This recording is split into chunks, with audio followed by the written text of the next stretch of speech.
Right, okay. I haven't done this in so long. But that's not Hello. bad for me. Oh, hi! Would that be Mr. Super Ray? Yeah. Wow, cool. You're very punctual. So as you can see, I've got welcome. So we're going to check out your game, and I'm going to try and be quiet, and you can just tell us all about it, or whatever, you know. This is the first time I'm playing it on my RetroTink and all of that jazz.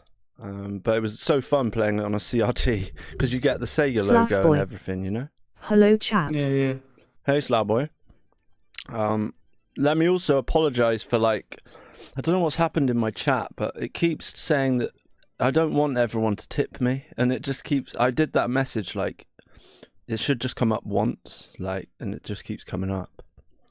But yeah, sorry, I've spoiled it now. There's no sound. Where's the sound gone?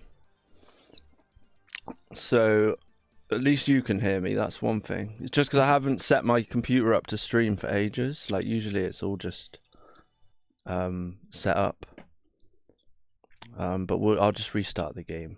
But the fact that you're here is a technical marvel in itself. So well done. Slav boy. I Cool hope intro. the chat can also hear me. Way, there we go. I can hear myself also, so and audio on stream is also back. So it's good. Yeah, now I just need to make the game a bit quieter. There it is. Random did a lot of work for me this time. He made a lot of tracks Yeah. at last minute even. Slav boy. Right, what we'll do We is can I'll hear you, Ray. what's he say? Yeah. Oh, right, that's cool. So look, it's as if it's a real game because I'm using the satiator. Well, it is a real game. I just think if it was me, that would really be exciting for me. It's exciting enough and it's not even my game. But just being able to do that, see it say Sega, and then your game starts, I think in my opinion, I haven't, as you saw from my little list, I haven't got every single one from the homebrew scene on there, or the competition. Because it's quite, I don't know, it was difficult for me to find them all. They weren't just all in one place. They should be all in the contest. Yeah, thread. Sega Extreme in the forum, yeah. Yeah. It should be all there. Yeah. But some people might have moved them or to the resource page on the Sega Extreme. Yeah. You can find more stuff there. So, let's have a look. What happens if we hit credits? The credits just shows all the people who work on the game. Okay. Random did an amazing job with the music. Yeah. He even did the music for me at the last minute because somebody else was supposed to give me a few more tracks, but they did not have time. And Random wanted to do even more, and he wanted to make his previous tracks better. Yeah. So he made, I think, what's in this game is around 10 tracks, but he has a lot more unused tracks Yeah. in his PC. That's mental. You can play those tracks if you just play this image as a music CD. You can hear all of those. Oh, if you leave it on, it will go through all the songs. No. If you quit the game and use the Saturn's music player. Oh it yeah, will cool, play like we just did. Slav boy. That's awesome. It will Random play is a legend. It will play the tracks. Oh yeah. Do you know what? I've never really done that with the Saturn. I actually use my Saturn for this a lot because it's the only thing with working CD drive I have. That's a good point, yeah, like how many things you can have. But are you in the Czech Republic, right? Is that right? Yeah. Yeah. It was nice to finally talk to you. I've only spoke to 3 or 4 people that have watched me before. So it's always really fun. It's quite weird though, right? It's like, oh. And so English isn't your first language? No, it's not. But it's very good. Even Czech is not my first language. Right, okay. So, what's your first language? But I Slovakian. Right, cool. but I've been speaking Czech for over 20 years, so you can consider that as my main language now. Okay. And so there's Random. I think. Yeah, and Anrifax is my friend, also here from Czechia. He did some art for me. He did the concept for the enemies, and he drew me a concept for the final boss, which sadly I did not have time to put in the game, but I do have concept art and planned behavior for him. Yeah. There just was no time to implement it. So as it is now, like, this is cool as well. I mean, yeah. So I played this one. What else did I play? The guys that did what's it called, Hellslave. I played their latest thing. Yeah, that was cool. But this and that, I think, were the best ones in my opinion. I mean, and this has got an FMV, and I don't really have. Getting FMVs to work under GeoEngine was a pain. Yeah. It's I have my own fork of GeoEngine I keep locally that I keep tinkering with constantly. Right. Because the one that's available for public does not work well. Like the FMVs does not work at all. So I have a bunch of fixes. Here in the story mode, there's just a small tidbit of the story. Mm-hmm. It was really a last minute thing added on top because I wanted the game to have a lot more content. Yeah. The story mode is the easiest mode to play. The difficulty curve should not be that steep, but if you want a real challenge, you should play endless mode, where due to my mistake, the enemy cap is a lot more higher.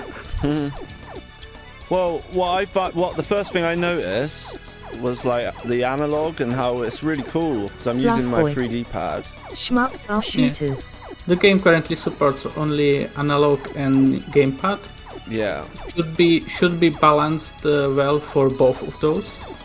Yeah. I tried to make it the best I could, without going the usual shooter way where there's no momentum to the player. But I like the way the ship moves. It's really cool. Like when you sort of do that, you go backwards, and I really like the feel of it. It feels like kind of unique.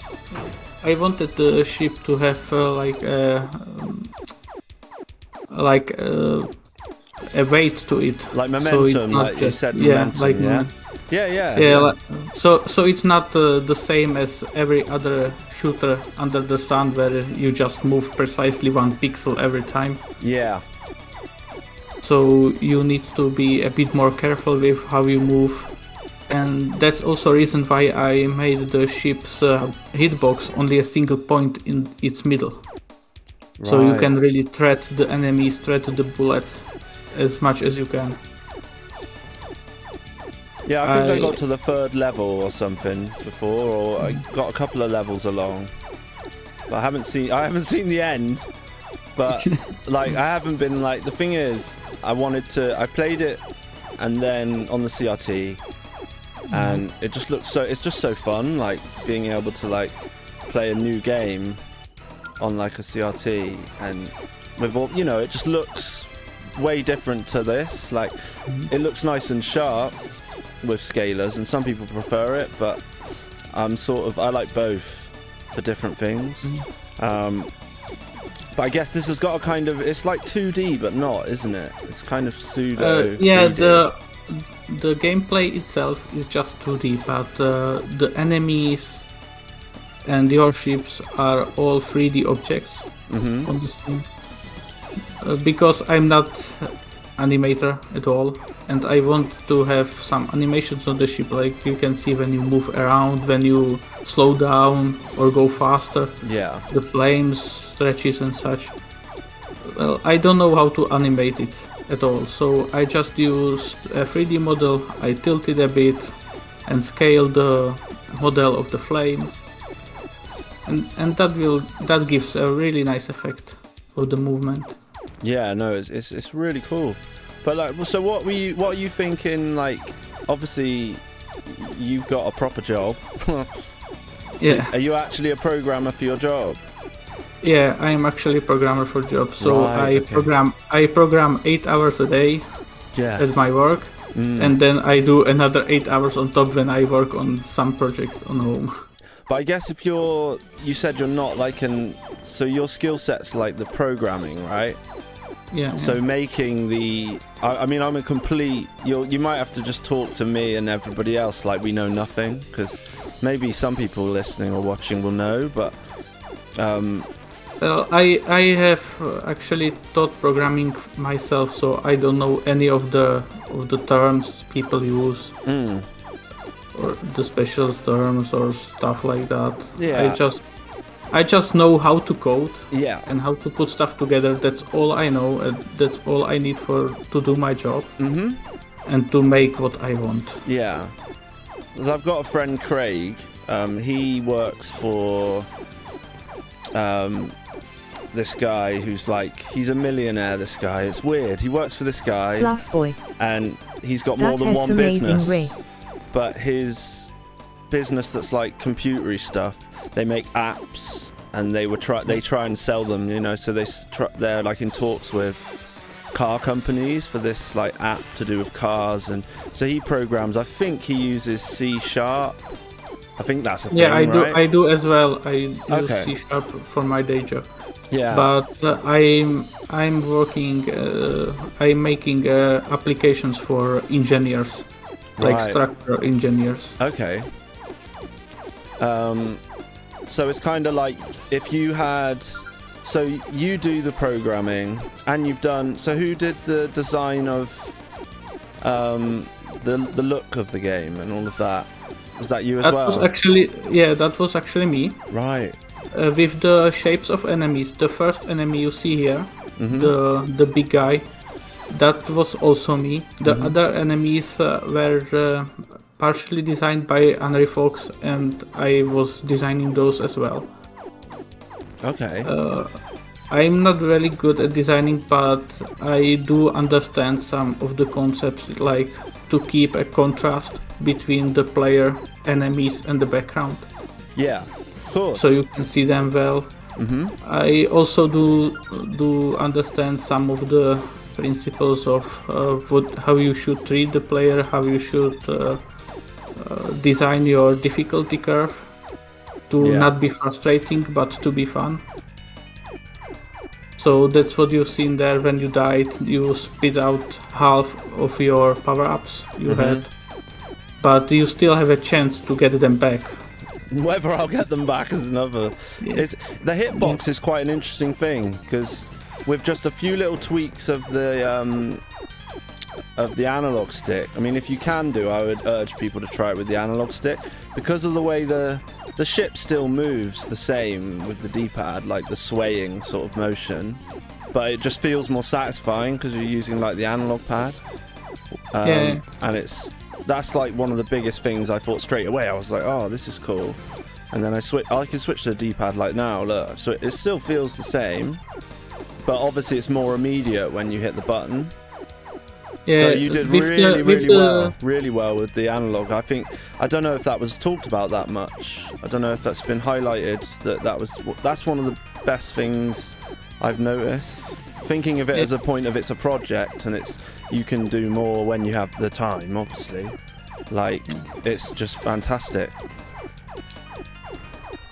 Getting analog pad to work well was my priority, because it's the controller I use the most. It's the most same. comfortable one to hold in my hand. So I just have it constantly connected. The other controllers I usually put in a drawer somewhere.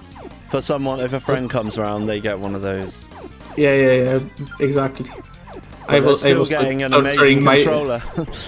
I was torturing my friends lately with the Sega SATURN wheel and having them play the Sega Rally.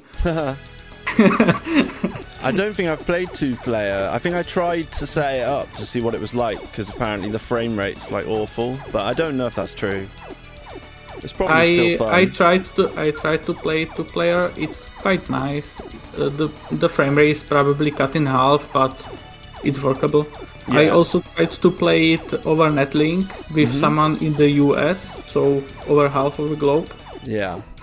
It did not work well, but we managed to get through the single stage, somehow winning both of us at once.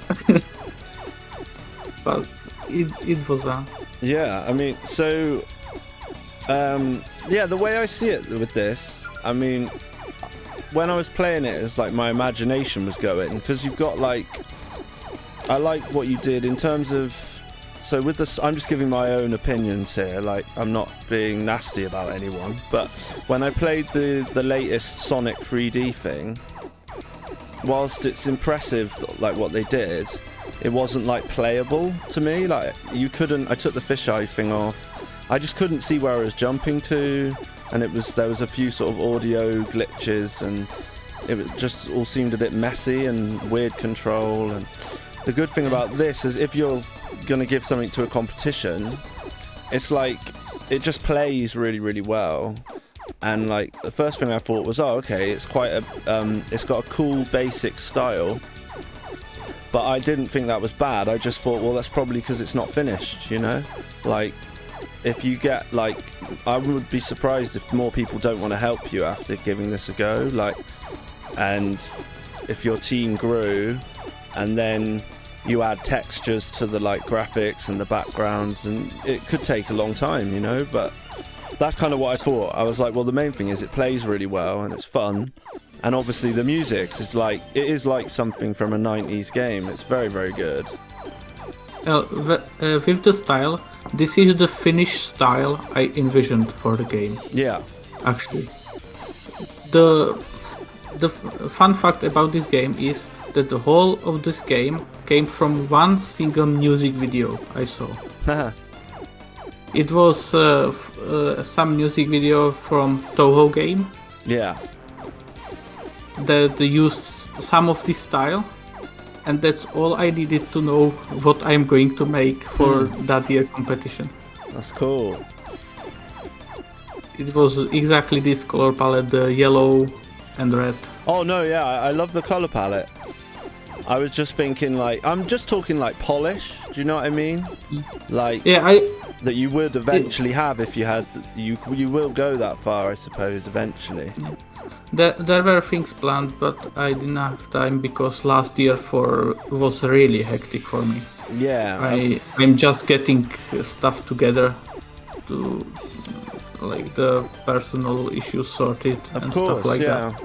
And I remember you saying on stream that you were like, oh, busy, loads of work. Like, so you must work really hard. Yeah, this whole game, this update to it that I submitted this year, was actually made, I think, within 3 weeks, probably. Because I just did not have time during the year. Yeah. So I was rushing it at the start of the December. Submitted it like 1 or 2 days before deadline, and just crashing down completely. But I tried to make the game as polished as I could. There were things planned, like you see this background should be like a desert background. Yeah. So there were supposed to be small cactuses and small pyramids. Yeah. There. Also, when you fly the first screen with the water, there was supposed to be like a trail behind your ship and stuff like that. Small cosmetical stuff that really gives more feedback to the player about where they are and how fast are they going. Yeah, I mean, I just think it feels like, you know, like it reminds me a bit of Street Fighter's training when it's got like the grid in the background. Yeah. So that's why, basically, my main point is I was just impressed with it because it all works, it all does everything, whereas some of the other ones, they've tried to be really impressive and people will probably be like, oh, look at the graphics or whatever. But then this one, it's like a finished game already. All you're going to really do is add more to it, aren't you? Like the basics of it are fine. I think it's the same with the Bridget Bishop game that won this year. I really like that game. It's also completely finished game. It looks like a finished product. If it even has a story at the start. It's a really good game. Which one is that one? I don't think I found that one then, did I? It's the Bridget Bishop. Bridget Bishop. It was. Just describe what the game's like, and I'll probably figure it out. You play as like a small witch. Oh, that one, right? Yeah, and you turned your cat into a. I think it was a pig. Yeah, it's and kind you of need funny. To turn the cat back. Yeah. Right. No, I haven't tried that. I mean, that one is really fun, and it's also a really well polished game. I think everyone should try that one. Yeah. Sorry to everyone that I didn't have that one ready for today. I'm pretty sure I don't have that one downloaded. If I had an assistant, I could get them to download it now. But no, I don't think I've got this far before. Or maybe I have. I'm about to die. But now you can see a new trick I learned this year, and that's how to make transparent backgrounds. Wow. That are also color coded. Oh no! Oh, I was enjoying that. Sorry, I spoiled it. If I don't press anything, will it let me keep looking at it, or will it disappear? Yeah. Okay. It will lead you. Because now that you've done that, now you've learned that new trick, that must make you think like when I said the look of the game, I wasn't saying I didn't like the look. It's just this instantly gives you more of a depth of it is literally a depth of field, isn't it? So it looks like the squares are like where your ship is. You're going to be on that grid going along, but back there there's the sky. What I made is that the squares gradually transform only into the stars. It's like you are starting on Earth at the ocean and slowly progressing to the space to that portal you see in the intro.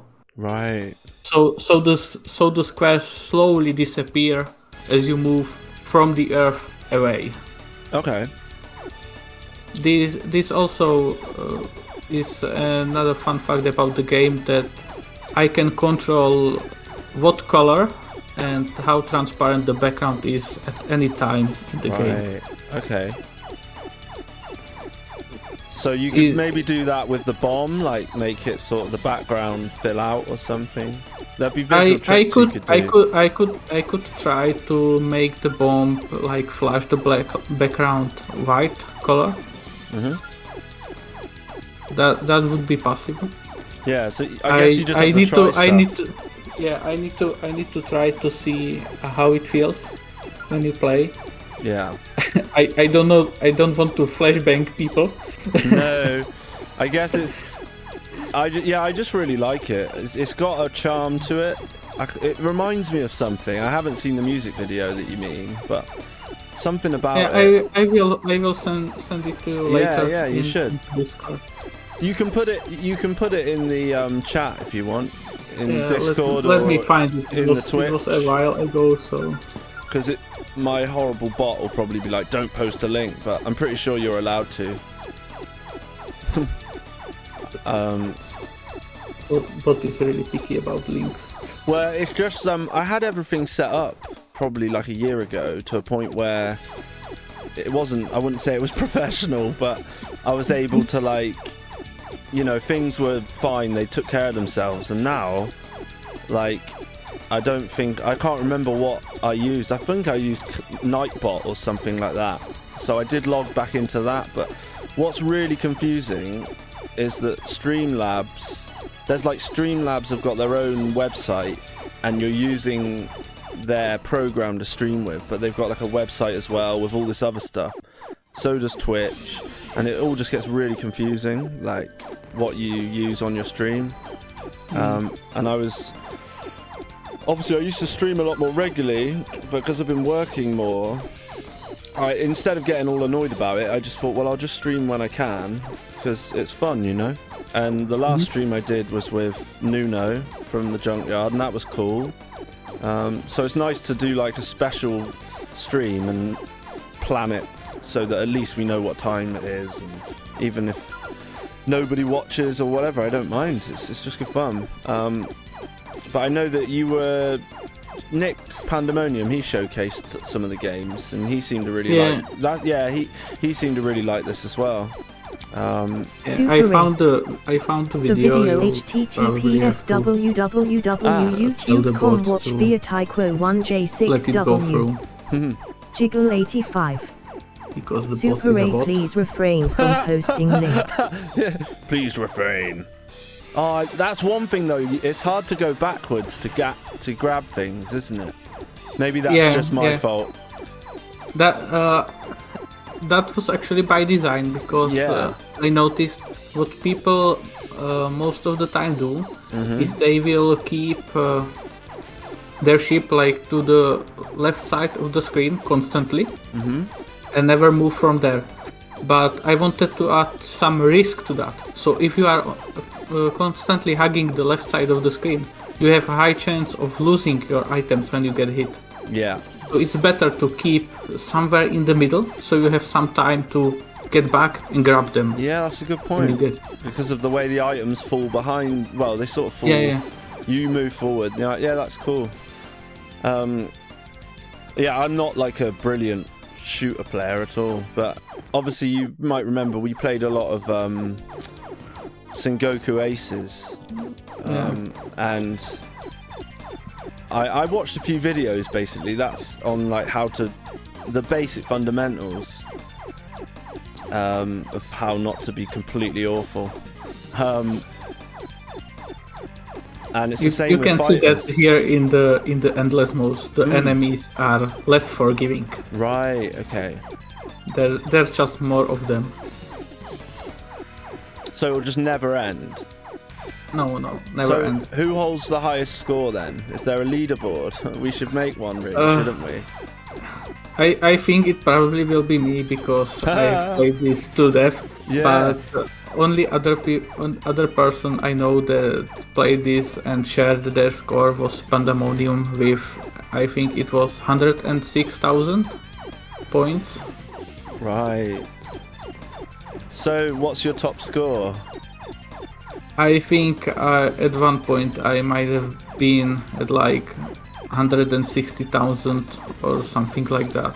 We should definitely like get people to post their scores up. I'm surprised that hasn't been done already. Maybe it has, I don't know. But definitely an idea.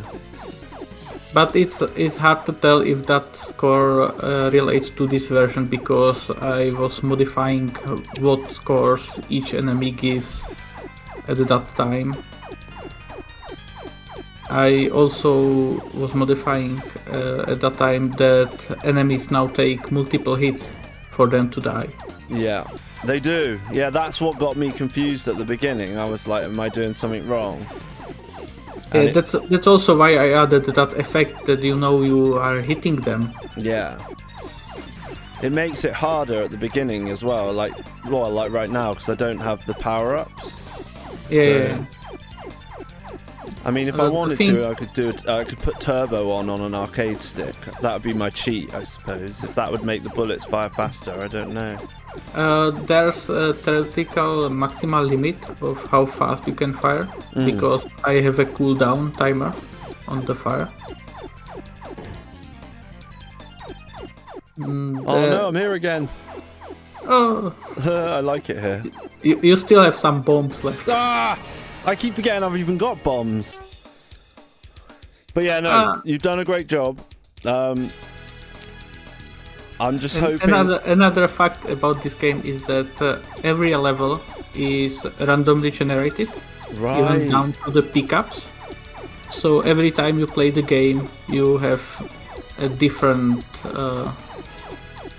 so the ships won't always be in the same place? Yeah. Every single time?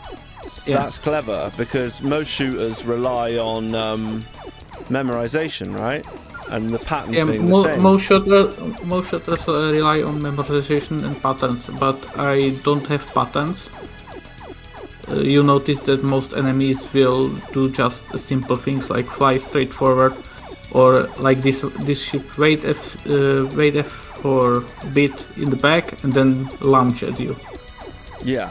Or some ships go side to side, but they generally all go forward. But is there a way to like? Are you gonna put like? Oh god, I went right into that one. Are you gonna try out some different things where they fire like spray and? Yeah. I'm going to try. There's one ship, but I did not have time to implement its new model that fires actually.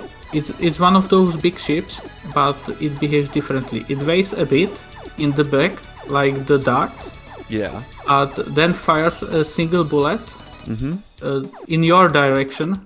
It does not fire just straight in front of it, but in your direction, and then launches forward at maximum speed. Ah, okay.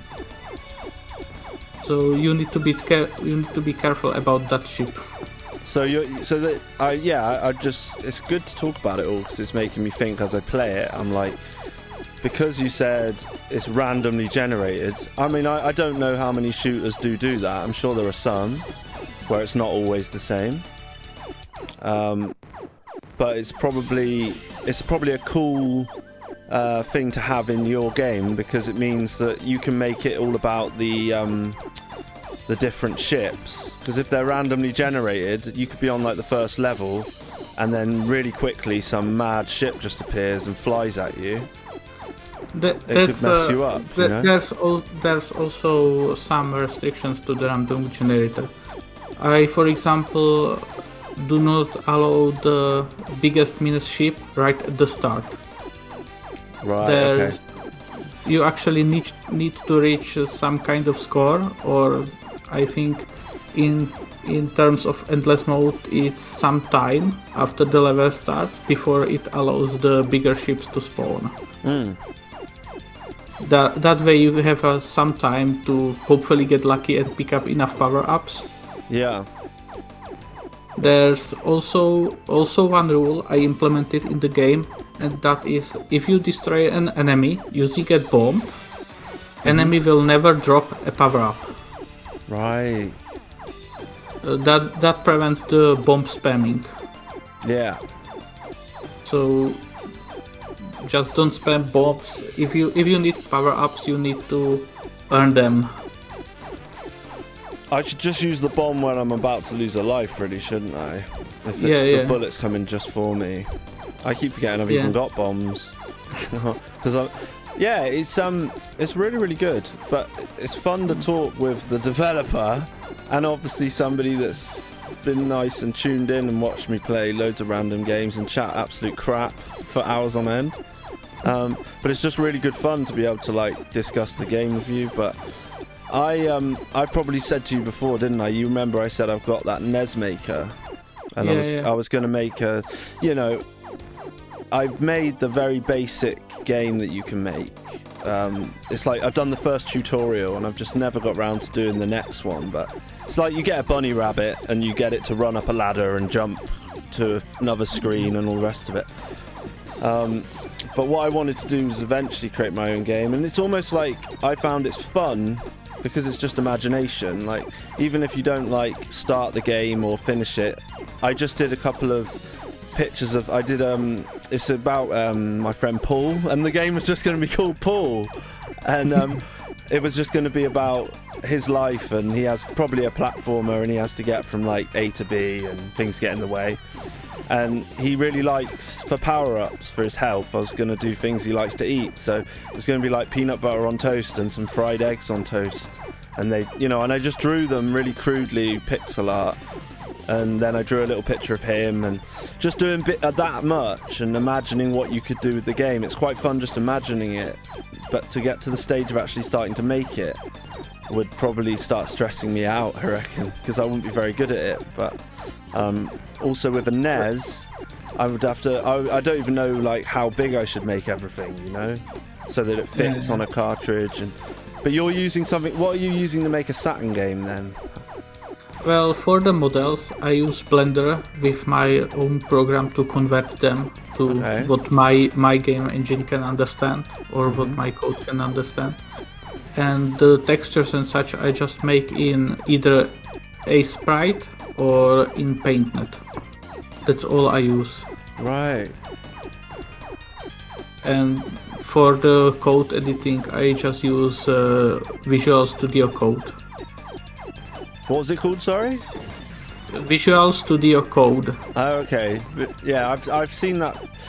I know that Visual Studio thing, right? I was because my friend Craig was going to teach me a bit of coding if I taught him guitar, but he's he's always busy, so I think he got me to download some stuff like that. Well, for me, working on games like this is kind of relaxing in a way, because I'm actually working with completely different language, doing completely different stuff than what I do at work. I can just let loose when coding, and I also learn new things I can later apply at work. Yeah. But Have your friends at work played it then? no, they haven't. Have they not? Most of them are either busy with family or they don't really play games much. Ah, okay. One of my colleagues said he would like to play this, but he doesn't like to play really old games for some reason. Well, this isn't old. This is new. Yeah. But I guess if they'd have to get an emulator and stuff. You could get it set up in the office, couldn't you? On an emulator. I told him I would send him a zip file with Mednafen installed and everything, but he said no. Oh well, we love it. We think it's great. We appreciate your hard work. But yeah, the music as well. I mean, it's pretty awesome. So that's the furthest I've got. So what happens if I play endless mode then? Endless mode goes through, I think there's how many stages? There should be 10 stages, I think. And then endless mode stays at the last stage, throwing waves of enemies at you until you die. Right. What about bosses and stuff like that? As I said before, I have planned a boss. Right. You have seen the legs of the boss in the intro, but I just did not have time. I have its concept designs and such, but I just did not have time to implement it properly. Yeah. I was like few days before the deadline. I was running into memory issues with the game. That's why you don't see the clouds and explosions in this mode. And the explosions are not present through the whole game because I was just running out of memory. For some reason, I did not have time to debug anything. I was rushing it. That's also the reason the FMV is not as good quality as it should be. I was talking with Trekkies, he said it could be encoded better. Yeah. I was lately looking into Blender and I had some settings wrong. In Sony Vegas I had some settings wrong. So I will try to release a new version probably over the course of a month or so with a bunch of fixes. Oh really? Yeah. Well, that's exciting. I will try to get the explosion sprites back, the FMV in better quality. Yeah, and hopefully the new model for the fourth enemy will be hopefully also in place. Yeah. So how do you feel about what people have been saying then about your game? Are you pleased? Yeah, I'm ecstatic, man. Ecstatic. So so it sounds to me like, because I remember you were often like, I was asking how you were and stuff, and you seemed like you're working lots, and you didn't have time for gaming, let alone your own game. and you seem frustrated. So I guess maybe you've got a bit of a boost from the competition and being able to get this out and have people show it and play it. But obviously you still need to make time for yourself. You shouldn't you won't feel pressured, hopefully, to because we're all very patient Saturn fans, aren't we? So yeah, I even though people pressure me to finish it, I just move at my own pace. Yeah. Because I need to be in the mood to program my home stuff. Yeah, similar to music, I guess. With you can't just force yourself to be creative, can you? Yeah, you can't do. Then you start making mistakes, and you just get frustrated and drop everything. Mhm. Sometimes I just need to stop what I'm doing, move on to something else, and when after my head is clean, I can come back to the thing. The same thing I do at work. I'm working on something, I get stuck, I just stop that work, move on to something else even for an hour or so, and then move back to the previous work. That helped me a lot to not get burnt out and such. Because getting burnt out at programming job is terrible. Yeah. No, I mean, I'm gonna have to somehow figure out how to. I should just try and make something simple for my first attempt at a game, shouldn't I? Maybe that's why the NES Maker's a good idea. Yeah, my very first SATURN games was a tank game. Yeah, which I just made 2 tanks. You fire at each other, the shells bounce off walls, and that's all. But people really like that as well, though. Yeah, people like that. Over the year, I released some new maps to it, and that's probably all I ever did with it. I always planned to make a sequel to it, to make something more, something new. People were giving me ideas like power-ups and stuff, but I just did not find any good style for it, I think. The style it has now is really simplistic, but I don't really like it. It's too limiting. And I just wasn't able to figure out how the game should look and how it should really feel. Yeah. So you moved on though. That's the good thing. You didn't keep at something. That's good. Yeah. Is there there's 3 of you that work on the game, right? Just 3. Yeah, just 3. See, that's just 3 people, whereas something similar on, I can imagine this being some kind of Switch game, even those indie ones, they'd have 100, they might have 20 people making it, or 10. Yeah. So it's a lot for you guys to do. But I guess if you say Random's done that much of the music, and it all sounds like the same stuff, to fit the game, maybe you feel relaxed about that. It's at least you've got the music, which is half the game almost, especially with shooters and stuff, the music's really important, so that's pretty awesome. Yeah, I made music before at one point, but I cannot make music like Random does. All I can do is have some pre-made samples, put them together, and hope for the best. I have the music I ever made is published on my website, Reye.me.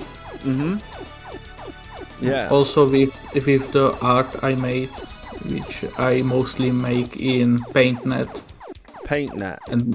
And nothing else. I cannot use Photoshop or After Effects or anything. I use either Blender or PaintNet. I'm sorry, I've not heard of Blender before. Blender is a free 3D modeling program. Right. You can do whole feature movies with it, but all I can do is make simple polygonal models and move them around. That's all I can do. And that's how I accomplished the whole FMV. Was made in Blender. Just stitched together in Sony Vegas, and out it goes. So what's the was it called Paint? Not just Microsoft Paint. It's a different one. No. Paint.net. Paint.net. Yeah. It's more advanced Paint with layers and effects and stuff. Oh, okay. I learned how to use it very well. For if I need to do pixel art or something like that for the game, like you see the heart icon, yeah. the bomb icons or the bullets and stuff. Mm-hmm. Then I use a sprite. It's written as Asse Sprite, which is also really good program. You can control the color palettes of the images. You can also do small animations with it and stuff like that. Yeah, I've just got Piskel. I used that one on my computer, and then there's another one, something on my phone that I've got that's quite good. But that's all. Yeah, I don't. I've got like a pixel art course to watch and get through, but it's. I think I'm just gonna like make. I probably won't. You just kind of. I'll make something. With this, it works. You know, the game works, and that's the main thing. I'd want it, whatever I created, to work. So it's probably best if I did something in NesMaker. I should probably just do their tutorials a bit more. And then I guess the next thing I could do is just change the character sprite and just add it into the thing I made, you know, and then change something else, and then change something else. Before I made any Saturn game, I actually made a few years back. I made some games for PC, but I never published those. I don't even think I have those anywhere saved.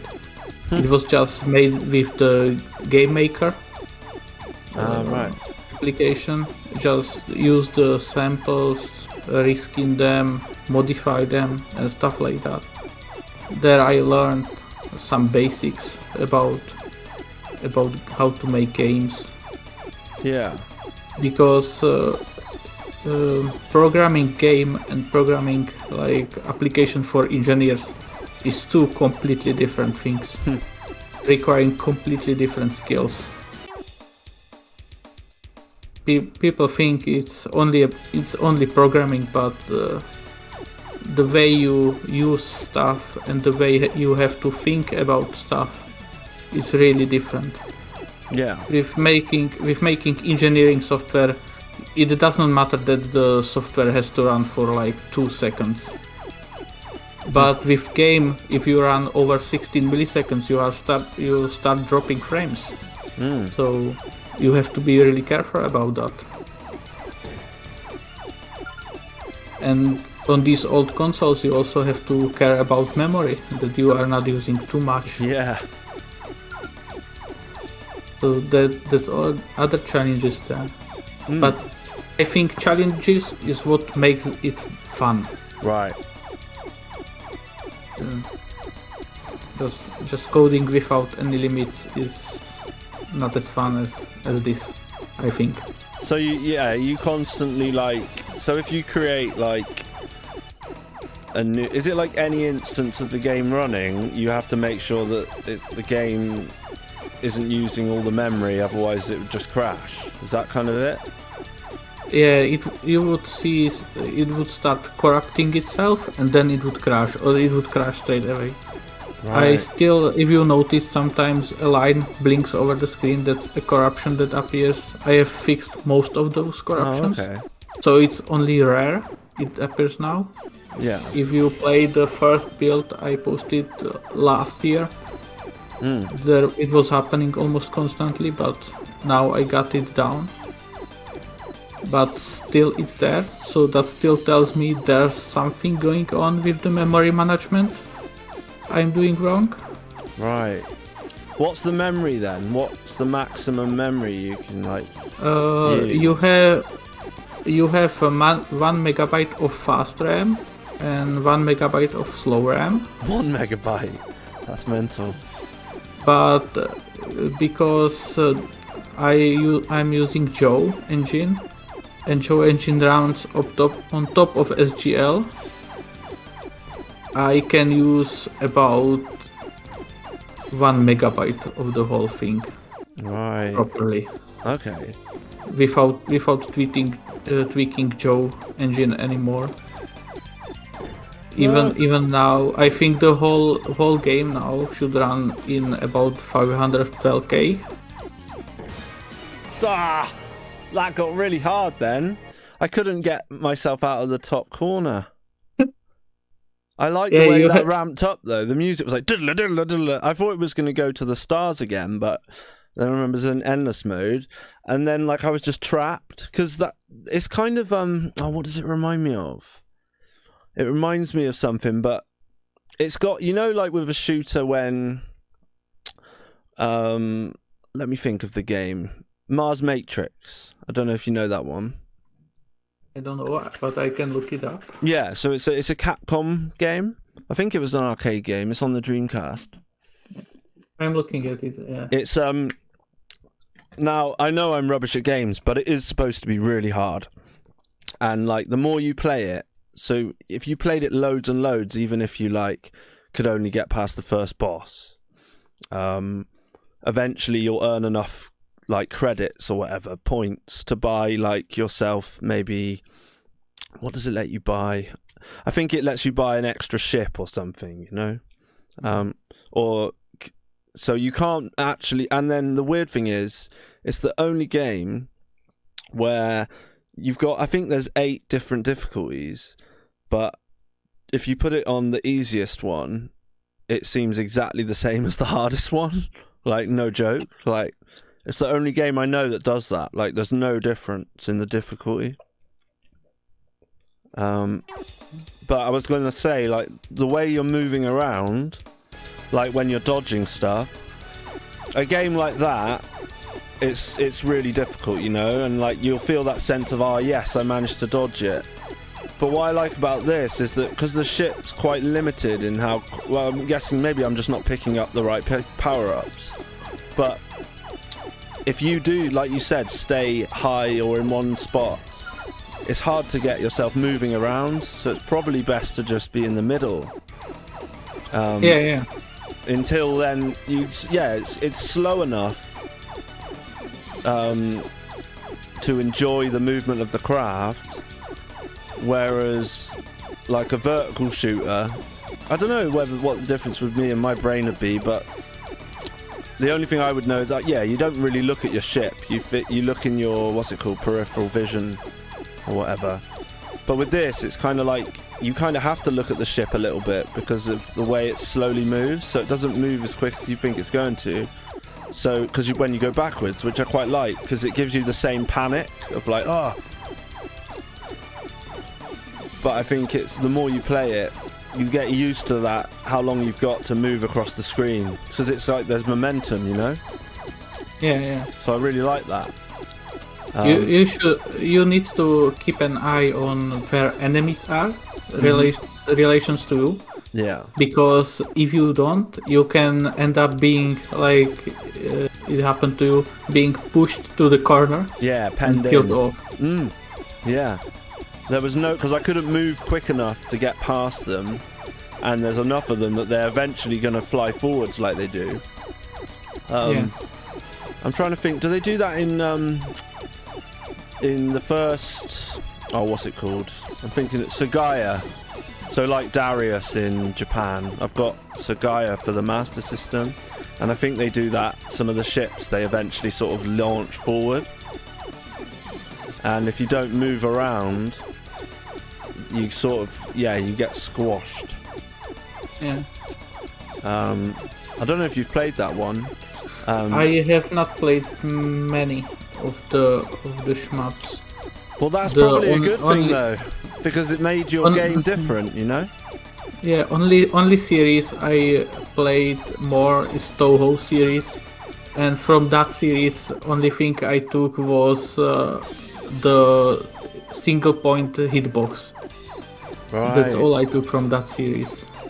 I like the way that the nose of the ship, like the bullet, almost goes over the nose if you move the ship. You know what I mean? Yeah. You see it overlap just for a second. It looks really nice.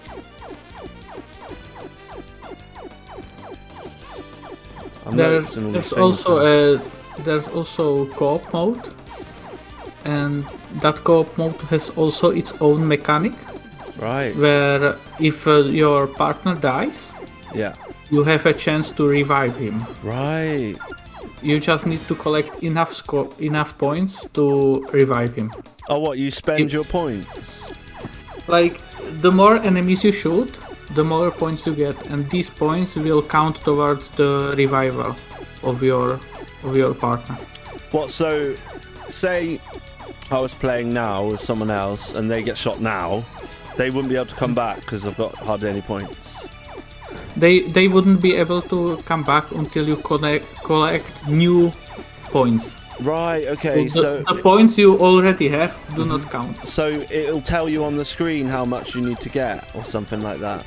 There's a small bar instead of the player's health on the bottom or on the top, depending on which one of the player dies, and that bar will fill up. And when it fills up, your partner will spawn back, have a bit of invincibility, but he will not spawn back with full hearts. Right. I think I give him only 2 hearts and 2 bombs back. Oh, okay. It was better than like having none of that stuff. Yeah. Like on Xenocrisis, when you bring your partner back, they could just get shot again, and then you'd have to revive them again. That's really cool. I didn't know that. Maybe I missed the bit when Nick talked about that on the Pandemonium thing. I think he did not. He only mentioned it co-op in passing, but I have not explained anywhere this mechanic, so he probably does not know about it. Well, that's until good. He plays. Yeah, I mean, hopefully this will be good for people to watch. I've tried to be as quiet as possible, but I was thinking while you were explaining it, because I was thinking, maybe Ray could explain to an idiot like me something about how to make a game, but then I was like, but also I want you to talk about all the technical stuff, because it will interest the people that do know about it as well, so a bit of both is fine. I'm getting stuck again. And I've only got like this little pea shooter. Yeah, you had not have any luck with the power-ups. No, I'm struggling. So if you're in the middle of the screen and you get the power up, it's easier to get it, isn't it? Yeah. Huh. But yeah, no, I think this is really, really cool. And if I was you, I'd be like, I'd be really pleased, but also like kind of relieved that with at least like I'd be like, the music's sort of, it's got an identity already, is what I mean. I wasn't trying to say I didn't like the other entries this year. Obviously, I clearly haven't spent that much time with them. But just in terms of, if I'm going to play something that's like in a competition, I want to be able to pick it up and sort of it have some sort of quality to it that gives it like, even if it just feels like a demo, that's fine. But if it's got loads of weird issues where it's not fun, like, I don't know, I just thought that Sonic one was just more, I don't know, it just didn't, I don't know, maybe I was playing it wrong, or it wasn't running properly, or maybe I downloaded the wrong one. No, it's actually broken, and the person will not work on it anymore, because it was just a tech demo of the unreleased Sonic game. But with that game, I think the problem is because the author tried to get the game as close as to the E3 demos as possible, or what was shown in the catalogs and such. Oh, what did he want? He wanted Sega to hire him. No. He wanted to recreate the demos as much as possible, people can play it and stop complaining about it already. Oh, right. People were complaining that he didn't finish it. People constantly said, well, someone should remake the Sonic Extreme unreleased game and such. Okay, so he just sort of did his best and he's like, right, that'll do. I think he tried to remake the game as closely to what we seen was possible. But with that game, I think Sonic Extreme itself has really flawed game design. Yeah. So even if the best team under the sun worked on it, I don't think it will ever be fun. No, I don't think so either, because making Sonic 3D on a Saturn, I think Sonic, I know like everyone would be like, oh, Sonic Racing's awful. Some people love it, some people hate it. I love it. I think, I mean, I've only, it's cool, and it's fun. I play Sonic R to this day constantly. Yeah, I mean, it's the most fun game I have. It's your favourite game? Yeah. No way. That and Road Rash. That's right. That's so yeah, well, two Saturn games I play the most. Now, okay, so I've said many times before that Road Rash 2, when my friend, before I even had a Saturn, blah blah blah, the same old story, he came over with the Mega Drive Mini, and we just ended up playing, for whatever reason, we just played loads of Road Rash 2, and thought it was amazing, especially the music, like on Hawaii, this like intense, crazy music. With Road Rash on Saturn, only gripe with that game I have is that the good music is not playing during the race. Yeah, during the race you only get the MIDI tracks, and I hate those. No, see, this is it. I just haven't bothered with that game. I started playing it, and I thought, no, this isn't as good as Road Rash 2. Firstly, the music. I like the way the music plays random different tracks when you start the game up and things like that. I just didn't, I thought the graphics looked pretty bad. Whereas on the Mega Drive, it's a Mega Drive game and it looks fine for a Mega Drive game, you know? So, maybe I'll have to give that one another go. Maybe we'll try that. But there's something about it, I thought, nah, I'll just play, you know, when you just prefer another one. I don't think I'll change my mind. To be honest, I actually like the Saturn version of Road Rash.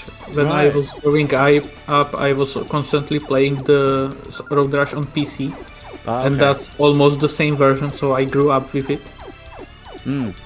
So there's some nostalgia there. Yeah, there's some nostalgia, and that's probably why I like it so much.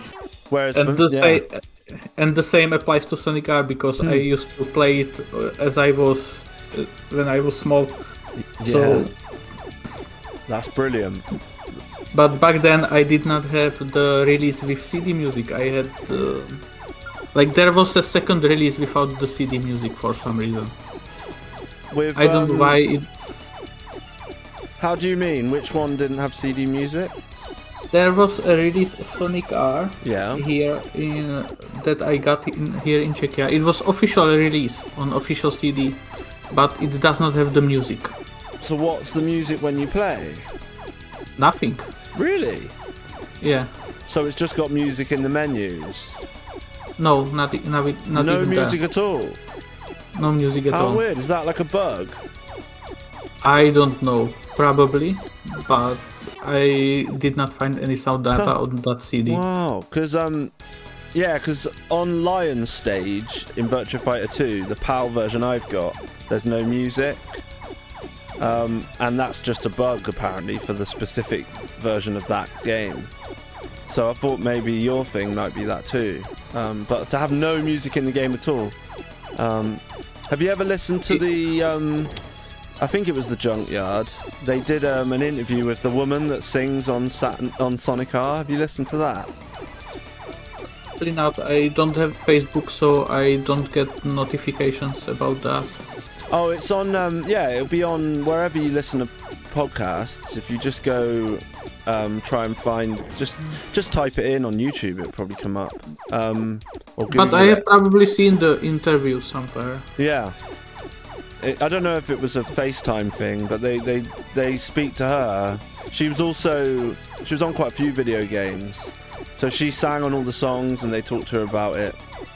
I have seen the Traverse Time developer. He talked about the development of Sonic R. Yeah. I think he said something about how they got the music. Huh.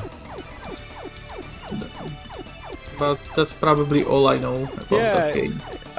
There's a guy as well that was like a big producer or something that worked with her. Yeah. But she was in a band as well. I can't remember what the band's called, but she went to like a Comic-Con type thing once, and people were like talking to her. She didn't know anything about Sonic really, or but the songs are good, and she also sings on Metropolis Street Racer. I also think the songs really fit well to that game. Yeah, I mean it's a silly game, but it's actually quite fun. It's a silly game, so it should have a silly music, right? Yeah.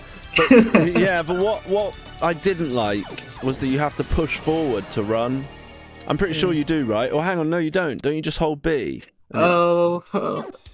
No, you. I think you hold B. Yeah. See, this and is there's other action button where you either jump, or as a Amy you have a boost, or as an Eggman you have the rocket. Yeah.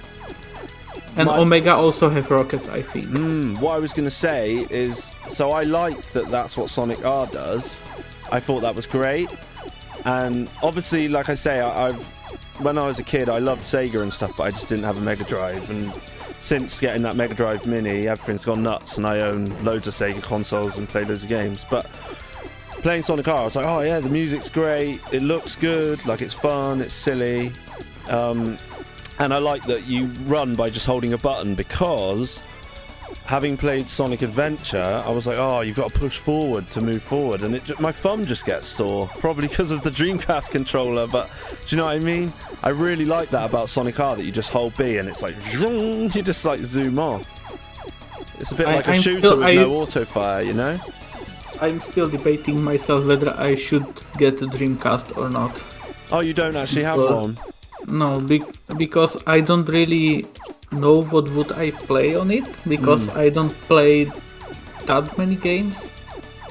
I usually stick to the ones I know a lot or played before. Yeah. Just sometimes I play something new, and I don't want to invest in a whole new console because of the games I don't know. Well, there's some amazing emulators for your PC, so that wouldn't cost you any money. That's what I did at first. It took me a long time to get a Dreamcast because I wasn't that bothered.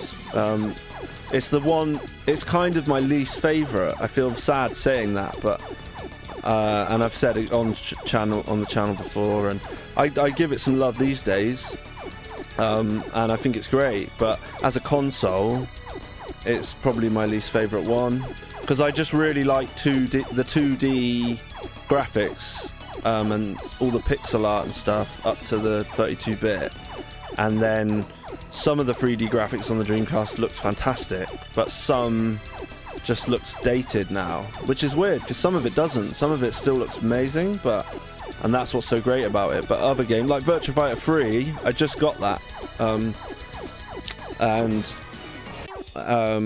I just would rather play Virtua Fighter 2 because I just think Virtua Fighter 3 looks a bit weird. Like, maybe it's just the Dreamcast version. Yeah. But then some other games will look great. I got Saturn only because I thought the console is weird. Yeah. And that was like, the console is weird. It does have games I know and I will play. So I just got it one day. Yeah. Dreamcast for me is not unique enough. Sad to say, but it's not unique enough to me to just get it for that reason alone. Like no, Saturn. I wouldn't go buying one. I mean, what I would say is if there's like a game on there, the thing is there's the occasional game that's just like amazing that you can't play on anything else, kind of similar to the Saturn. So it depends what sort of games you usually like to play, really, what your favourite genre is, but it sounds like you like silly racing games. Yeah, I think those are the most fun, especially when you get friends involved. Yeah, so do you like Mario Kart and things like that? Fun fact, I haven't played Mario Kart a single time. What fun fact? That is a fun fact. Nick would like that fun fact. Fun fact! That's what he says, isn't it? Yeah. I'm sorry, I was terrible. Nick from Pandemonium Nick's gonna hate me. I'll probably just share this on his Facebook page. I'll be like, oi, like, hi. Because I've got in a bit of trouble with the Shiro guys a few times. when I was first starting out. I didn't really understand about sharing posts, and I think I like shared stuff to people personally by mistake, and then they told me off for sharing what I was doing on their Facebook, and I got in trouble. And I've stopped doing that now. So sorry, Shiro, for my terrible. It probably seemed like I was spamming people by putting something up more than once, but I probably just forgot I'd done it already.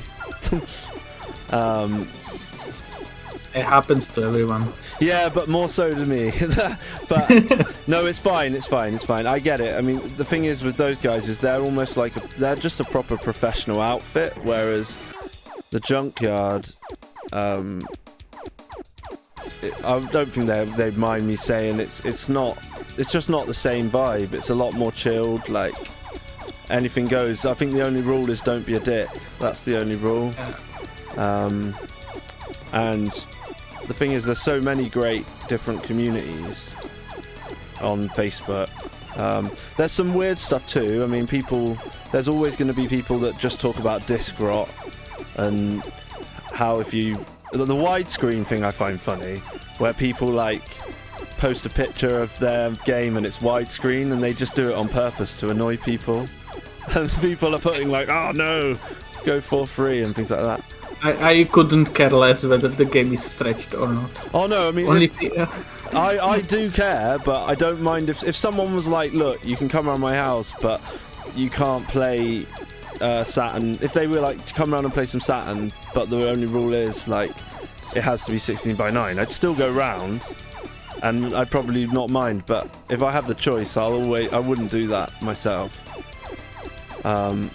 But I'm not going to comment on other people doing it. They can do it if they like, you know. It's fine. If people said my setup for playing game Saturn is not the best. I use the cheap converter to HDMI, so the colors are a bit off. Mm-hmm. But for me personally, it doesn't matter at all, since I have something with my eyes where I don't distinguish colors that are close to each other very well, especially blue. Mm-hmm. So for me, it does not matter at all. So they can complain all they want. Yeah. And you don't notice, like, I think what it is if you're happy, it's fine. But if say playing this game, if you notice there was like lag when you play, like, I think only pro people would notice lag, unless it's like really bad lag, you know? Well, with games on Saturn, especially the ones made with GeoEngine, when there's lag, you will notice, because the game will drop from 60 to 30. There's nothing like it will be 45 frames per second at one point. It's either 60 or it's 30. Oh, okay. Especially with GeoEngine, but if you're playing like the Z-Stream from XL2, the Hellslave, or the iReal, then he has it set up so the frame rate can vary widely. Yeah. So he can be at 10, 24, over 30, less than 30. Awesome. But when you see a GeoEngine game, it's either 60 or 30, nothing in between. So what frame rate are we on now then? I think the game should be running at 60. Really? That's cool. It should. Oh no, I'm not having a go. I mean, we can check if you really want to, but I'm sure we are. I have not checked myself. I just think it runs smooth enough. I love that you just don't care. Because why would you? It works. Similar to the whole It works. Thing. It plays nice. It does. Yeah.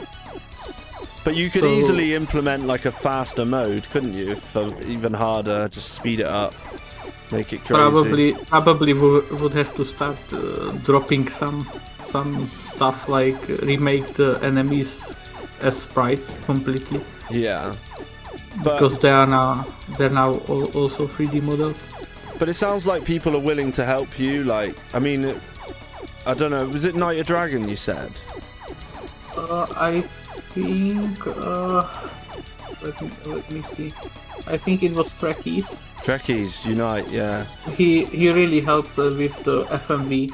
Ah, right. To get it encoded. because I have never used a Mac before, and you need to use old Mac software Right. to encode to the Cineback that Saturn can play. He was really huge help. Yeah, I mean, I'm sure people, if you needed help with something, you're having a memory issue, because the more things you change, then you've got to check it all again, haven't you? But yeah, if you want anyone to test a build, just send it my way. I won't put it on stream, obviously, but I'll test it on a CRT, so there'll be no lag. What I've I got do, a 3D controller. What I do is I test it on my Japanese Saturn. I don't have a PAL, so if you can test it on PAL, I can send it always your way. What you mean? You don't have someone testing it for PAL consoles? That's a good point, actually. Because I just make it for the Japanese Saturn I have.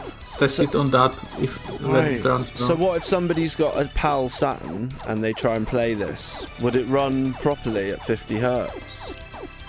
It most likely would, but if there was any issue, they could just ping me or say something, and I would probably notice because I keep track. Right. So no, but yes, I just thought of it just then. Because it's not really. I've got a PAL Saturn, that's the first one I got. Then obviously I learnt about this whole 50-60 hertz thing, which affected games up to, well, pretty much it ended with that generation, apart from some games, you know. But you should use our bombs. I know, I never use them, do I? No. I never use them. It's just because I'm so hardcore. I wonder how much better I'd be if I had used that. I shouldn't have used it then, there was no need. But just testing, it's still there. So how many bombs have I got? What's the bomb? Is it the little red bit? Yeah, Right. the red bit. So you're actually quite kind with the bombs then. Yeah. You can have up to 9 bombs and 9 lives. So that's a bomb. Oh, Yeah. no, I'm not getting it. See, that's so easy to do. I like that. Makes it quite tricky. You need to be careful, and with 3D pad even more so, because you can accelerate a lot, even more than with gamepad, I think. Right. Yeah, so there is... Yeah, so it's like when you press up on a D-pad, it presses up, that's it. You can tap it. Oh, that's interesting. I've just noticed something else about your game. So I've got the switch on the analog, on the pad switched to analog, right? But as long as it's switched to analog, I can just use either. I don't have to switch it back over to the D-pad. You probably already knew that, but that's cool. Yeah, the game is programmed to automatically detect any input it has. Right. So if it detects a gamepad it does not understand, it treats it like a classic gamepad. When it detects a 3D pad, it checks for the 3D axis, and it also checks for the D-pad after that. So you can use both. But that's awesome, like you can use them both on the fly. I don't know other games on the Saturn that do that. Most, you have to flick the switch. And obviously if the game doesn't work with the analog stick, the D-pad won't work. Do you see what I mean? I'm also thinking, because I have the Saturn mouse, to add mouse support to this game. I've also got one of those. Do you know what? I've never actually used it. I think I used it for about 2 seconds on a stream with Sakura Wars, and then I was like, nah, I'm not gonna, because I don't like using a mouse at the best of times, let alone with games. I was using it a bunch because I was messing around with the web browser on Saturn. Right. So... And I don't know what else I got it for, but I was trying to experiment with it in Joe Engine and such. But I know I was using it a bunch. Yeah, for Virtua Cop. I used it for Virtua Cop. That was fun. Works better than gamepad. Yeah, I mean, I don't know, is there, usually, you switch to the analog stick for, say, nights, and then you use the analog stick. And if you switch to the analog stick but you know, you couldn't use the D-pad at the same time, switch without flicking the switch, if that makes sense. Switch without flicking the switch on the controller. But this game does that, so I don't know, that's really interesting. Is that a first? Maybe some do that, where you can use both, if you've got both on the fly. I wouldn't be surprised if they did the same, because it's really the easiest thing to implement the 3D pad. I just check whether it's there, and if it's there, use its analog, and after that, just check for the D-pad. Yeah, maybe you can use both, but yeah, usually, I don't know, it's interesting. Right, I'll tell you what I'm going to do. I'm going to have a go on the normal one this time. I've actually not been concentrating on playing the game at all, so I've just been but I kind of do okay sometimes if I'm not thinking, but this is it's when you first start playing it, you think, oh, it's definitely got something different about it. But I do actually like using the analog stick, just because you must have done something so that you know how much the gate of the push of the stick, like that kind of thing, how you speed up. And yeah, I have a bunch of constants in the code, like how much is drag, how much is acceleration, and there are 3 types of acceleration with the ship. There's a forward movement, side movement, and back movement, and there's a different drag for the forward and back. So, and those values were tweaked a lot during the year. Whenever I got some time, I tweaked it a bit and sent my build to random, so he could tell me how good it feels to play. Yeah. I also let my friends play it to tell me their opinion on how it feels, and tweak it accordingly. So if you play the very first build of this game, you will notice that the ship in that first build is a lot more floaty. Yeah, I've definitely played the first one. But this is like totally different. It's just, but I like the first one anyway, you know. So, but yeah, I'd love to be on the tester team. I'd love to get like I wouldn't be pestering you though. That's the thing. I'm amazed that you're saying in a few months you might have another like little update here and there. Like that's cool, you know. Even if you just add one little thing in, it's just exciting for someone that doesn't know anything about literally how you're doing it. And it's I was planning to do like try to make a stream where I code, but I code in a style where I think people will be really bored with how I do things, because I just do something, try it, whether it works or not. If it works, start tweaking it, so I don't move very fast when coding. It would be like 3-hour stream of me just doing movement of the ship and nothing else. Well, someone will want to watch that.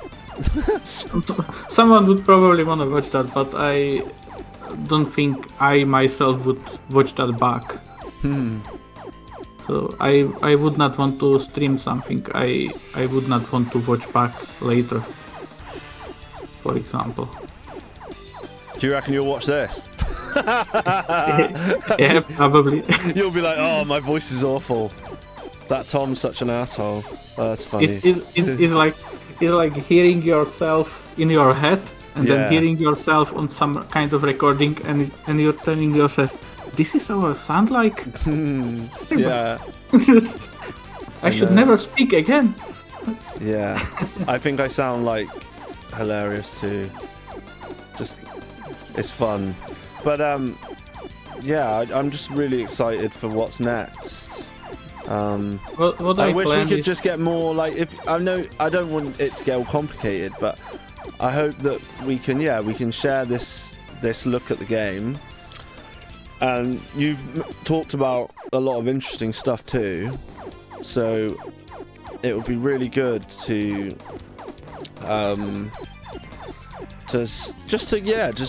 show people, and then if there was a way that, you know, someone could take some of the load off you. I'm not saying they.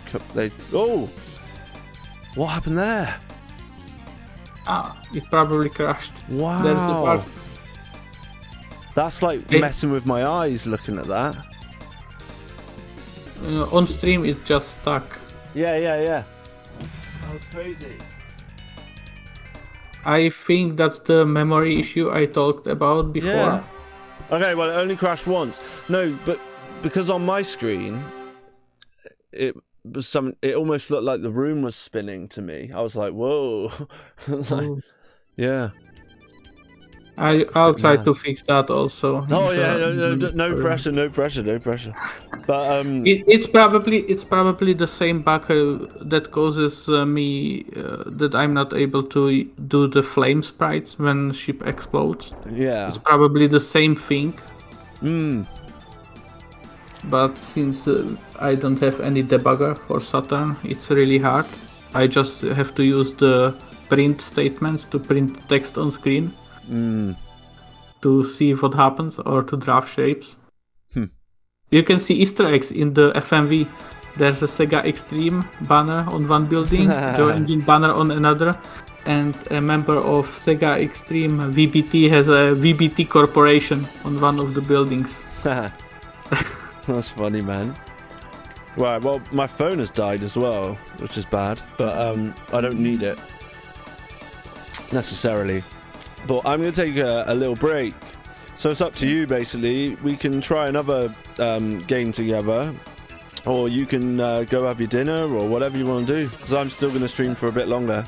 But I'll just take a little break. We can try another game. I will also go get some drink. Yeah, so it could be one of the homebrews I've got on there. Or we can just play Sonic R. It's up to you. I think you should try some of the other homebrew. Yeah, well. One of the ones that's on there. Because I always try to look on YouTube whether some people tried homebrew and try to post some videos, but I never see anyone new trying homebrew. Oh, okay. Themselves. So there's a couple that I've got there that we can take. I mean, obviously we can take a look at the one that was like the Unreal game. I've got that one on there, and that's like the most impressive in terms of technicality. I thought so, but in terms of what you're supposed to do, I have no clue, and I think I got killed like straight away every time I met an enemy.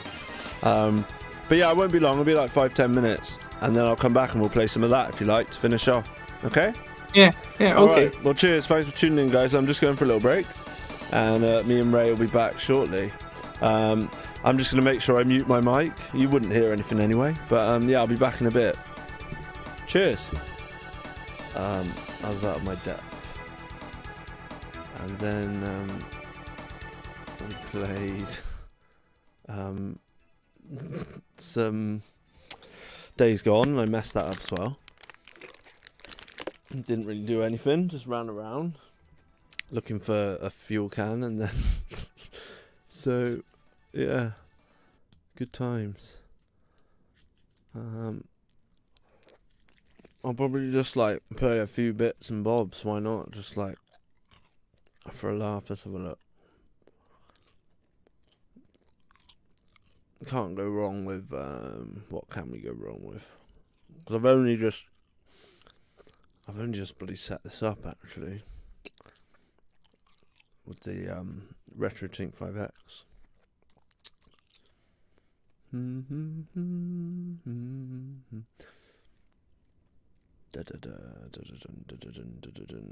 What do I want to play? There's too many games. Am I in a Sonic mood? Or am I in...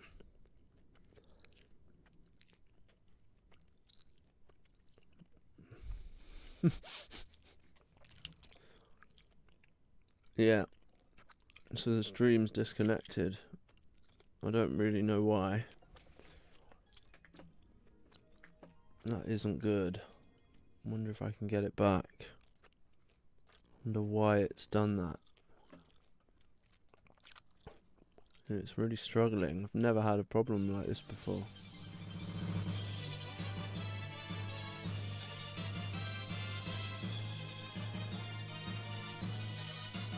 It should be working, but oh, the RetroTink isn't even registering now. It says I'm back again, but who knows?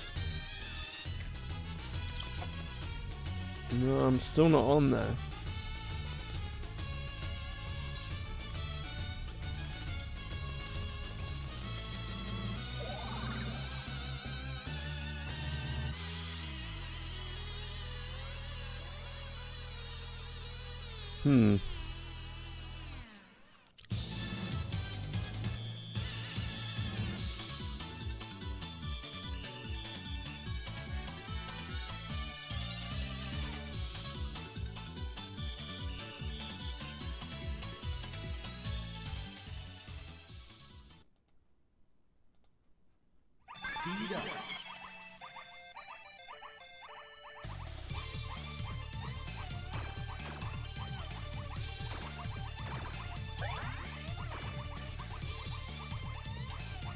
Still not really wide enough. It might be the colour settings I've got things set to. I never used to get this weird border either. Like when I'm trying to put things where I want them. It's just, yeah, it just keeps trying to reconnect. Maybe it's my internet.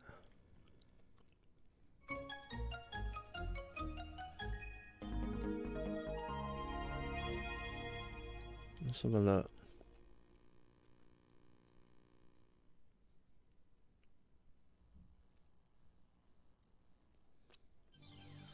No, nothing wrong with the internet.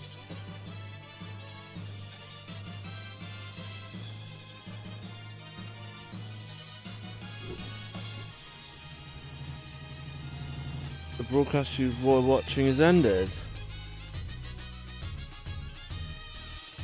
Yeah, so it's just booted me out. Let's have to start again. Hardware, and it's the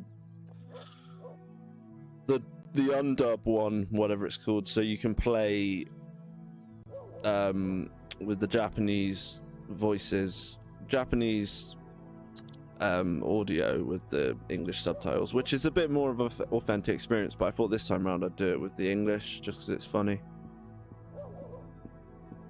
So whether that meeting's still on, I don't really know. Because we've already met him and it's not 3 o'clock yet. But we're still going to have to go to the arcade, surely.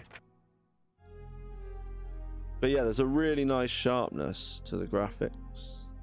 Because a lot of like the Dreamcast's like 3D stuff,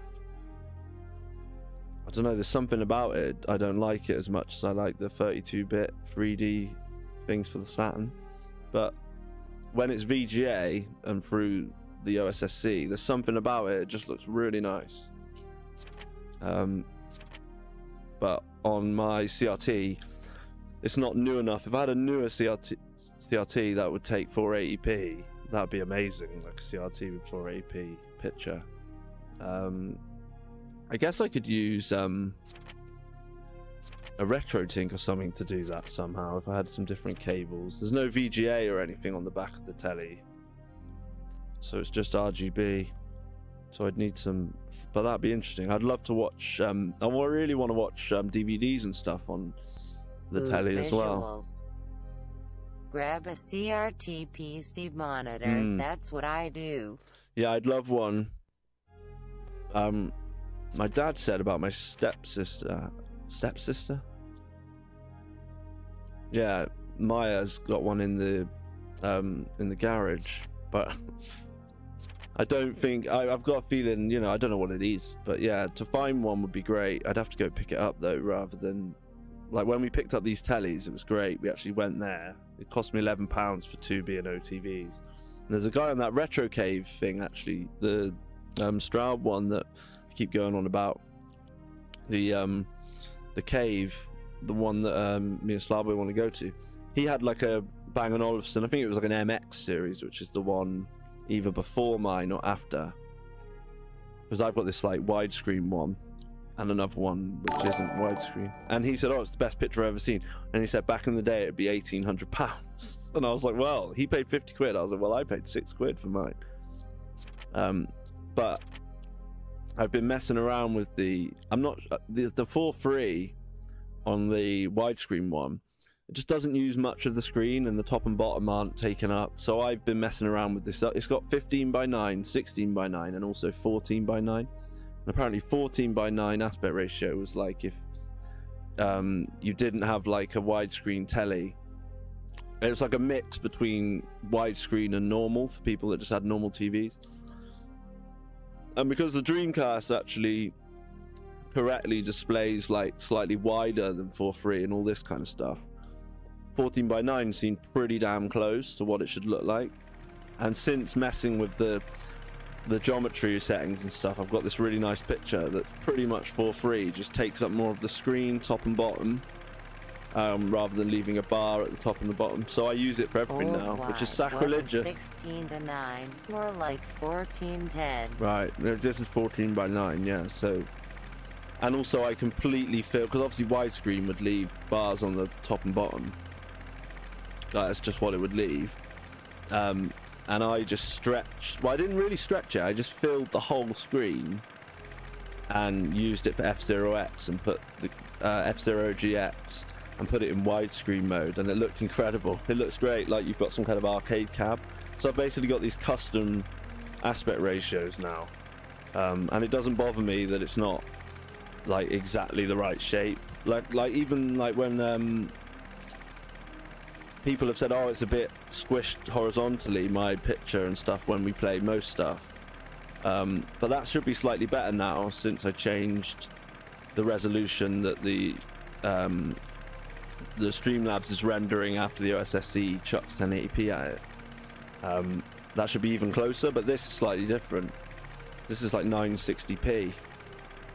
So, and it just looks great with the OSSC on a flat panel.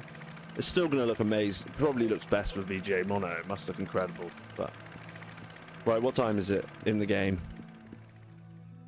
So it's 10 past. So I've got an hour or so left. I'm playing football tonight.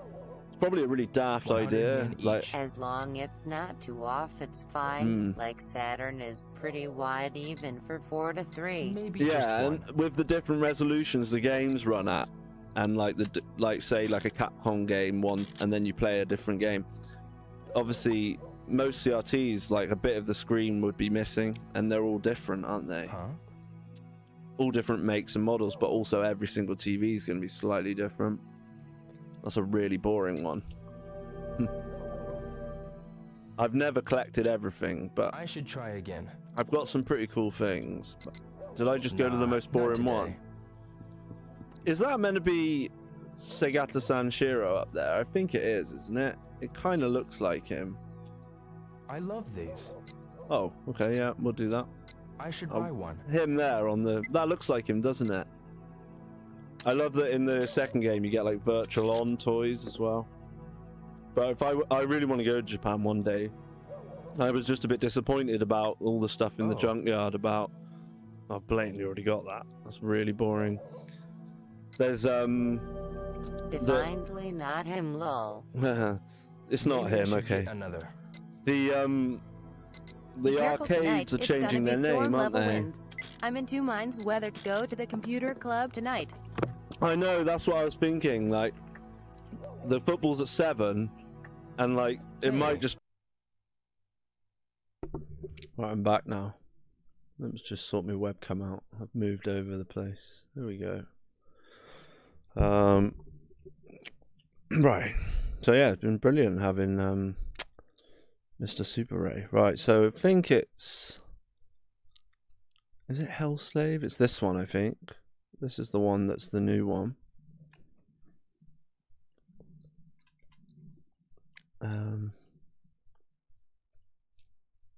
the sound on. Might be a good idea.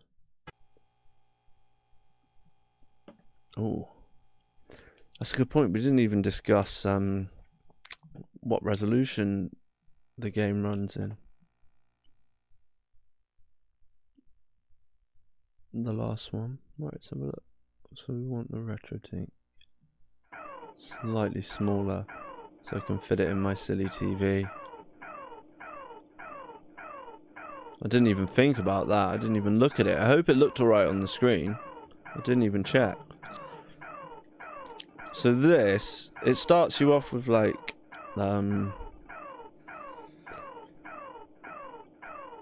it starts you off with what's called Turok controls, I think. Turok analog. But I'm not a massive fan of it really. I think what's forward. And you can change the brightness. I might have to do that so I can actually see what's going on my screen. But this is pretty impressive. I'm trying to think of anything else looks 3D polygonal looks this good on the Saturn. I don't think so. So this is Unreal, right? It's the original Unreal game. I'm gonna turn that off and put the brightness up. That's just so I can see it. It's quite dark. So now, okay, so we hold Y and move the analog stick. So we're moving around like that now with the analog stick. The triggers, again with the 3D pad, it's really nice to play with. Hello, I'm back. Hey! Yeah, I'm just messing around in the first little area of this. In the prison. Yeah, so do you know this game then? I have played Unreal a little bit. I have never finished it. I only played it a little bit, long time ago. But I have played this port, this demo. Oh, right. So do you know how to like actually play the game? Because I just sort of explored. I didn't actually do anything. Well, when you get gun, you just point at things and shoot. Yeah, when you eventually find a gun. You can go up to this console, and when you press it, yeah, something blows up or something, doesn't it? I hear the guy gets electrocuted. Oh, I didn't even see there was a guy in there. I didn't realize that was a person. Because there wasn't like they were moving, or maybe they were, and I just wasn't looking at them. It's an electric chair. Right. Now that makes a bit more sense that I see there's a human there. But the lighting and stuff's really good. I mean, they made their own engine, right? Or they recreated the whole game, sort of. Like they didn't just copy it. Excel2 made his own engine. Over the years, he's been doing this. You need to come up to the button, press it, and wait for the elevator, and then press the wait on the elevator. It should come up on its own. I think it does. Yeah. You need to stand away from the button on the top. It won't go down again. Yeah, no, I remember it being quite dark, so I put the brightness up, which is good that you can do that. Weird thing is, many Saturn games are really dark for some reason. Even when I play on my Japanese Saturn, most of the games with darker scenes are almost pitch black sometimes. I think I had trouble when I played D. I played through one playthrough of D with again with Nuno on, and rather annoyingly he was helping me through the puzzles, like because you have to finish that game in like 2 hours or the game would just end somehow. So we weren't going to end the game, but basically 2 hours is like probably as long as Nuno could do, you know, and then it crashed. The game crashed. So I'm not saying that when your game crashed, that might not have actually been your fault. That could be my console. It could be a number of things. No, I'm pretty sure it's my fault. But how many people play it for that long, you know, like without stopping? Quite a few. I mean, eventually you'll have fixed that. So. Yeah. Even though only few people play it and for that long, it still should not crash. So Oh no, yeah, of course.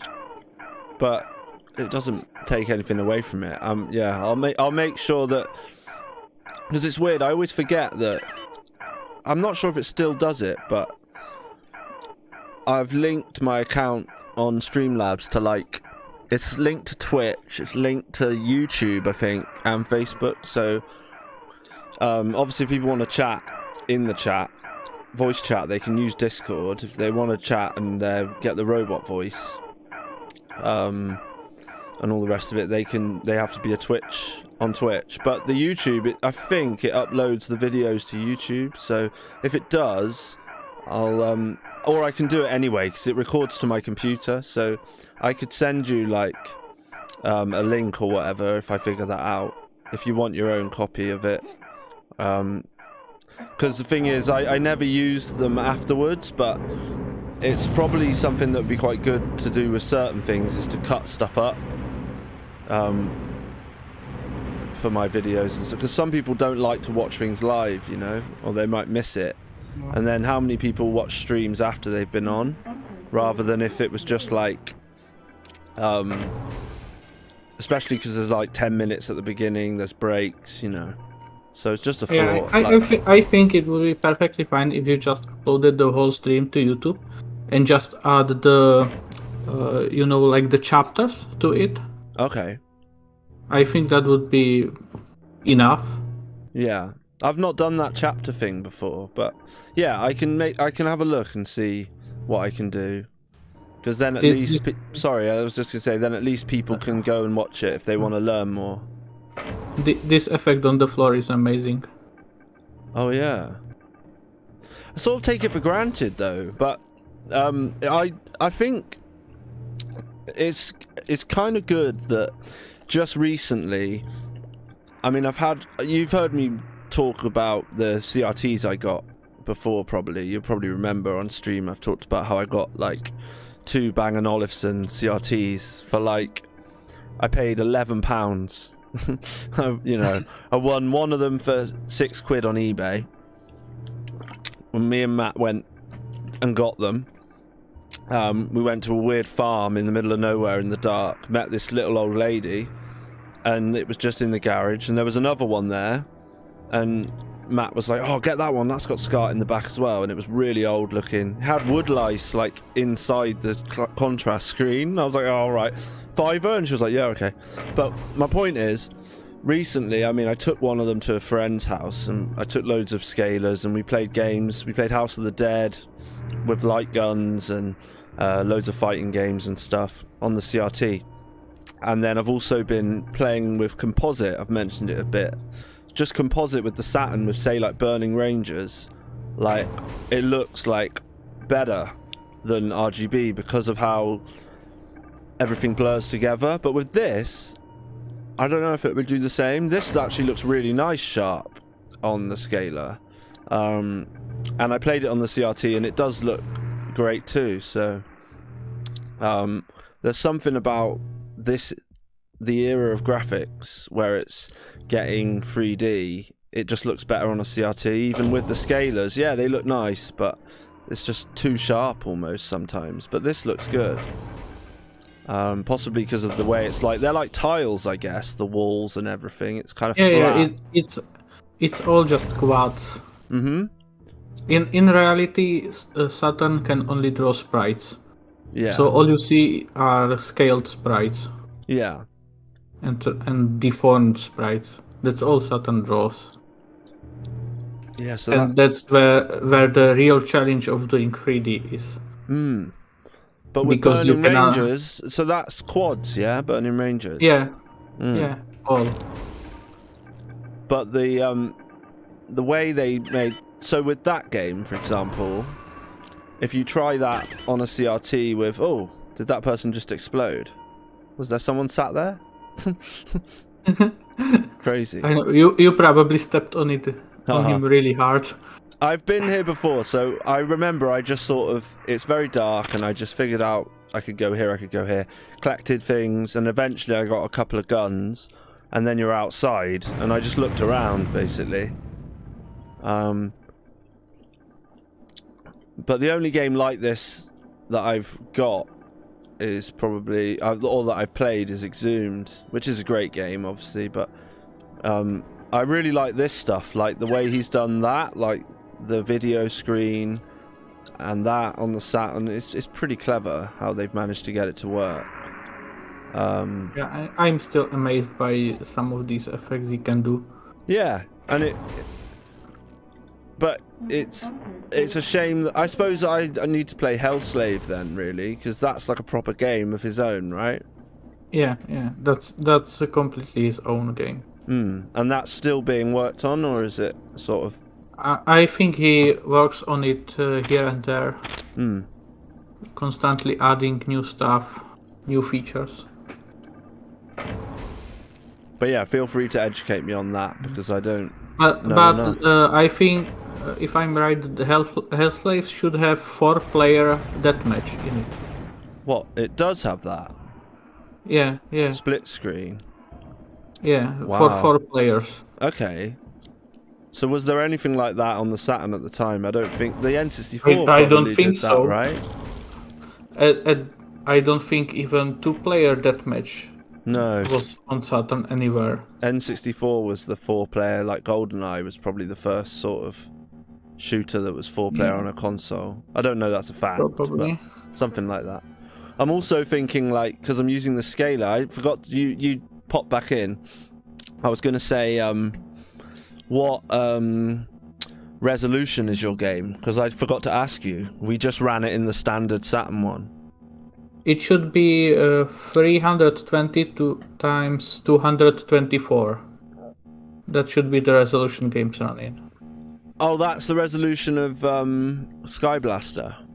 Yeah, that should be its resolution, at least. So, 224. Isn't that PAL?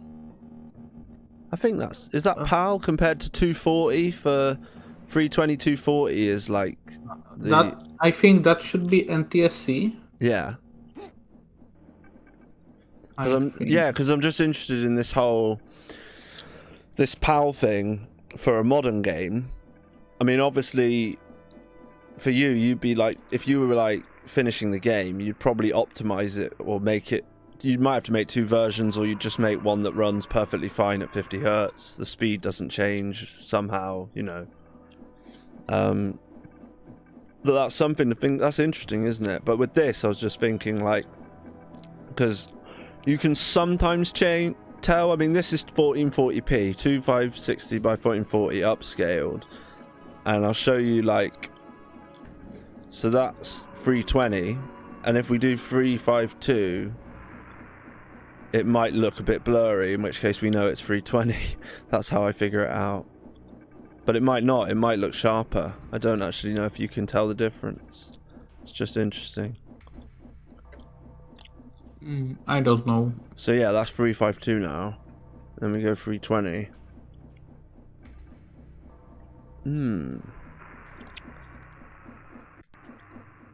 I think it's fine in the normal one. It's not interlaced. It's not in high res mode or anything. I'm pretty sure.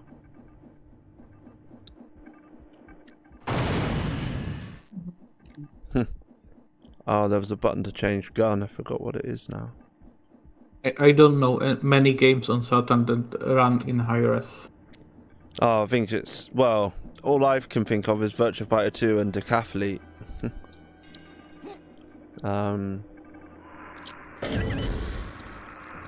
Or, like, you know, just standard 480i, or what would it be, 525i for PAL.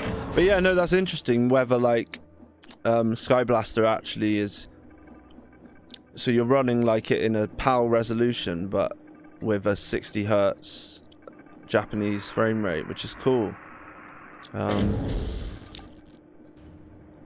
Not that it's like a big deal. I'm trying to look into the GeoEngine definition files. There are resolutions written for the.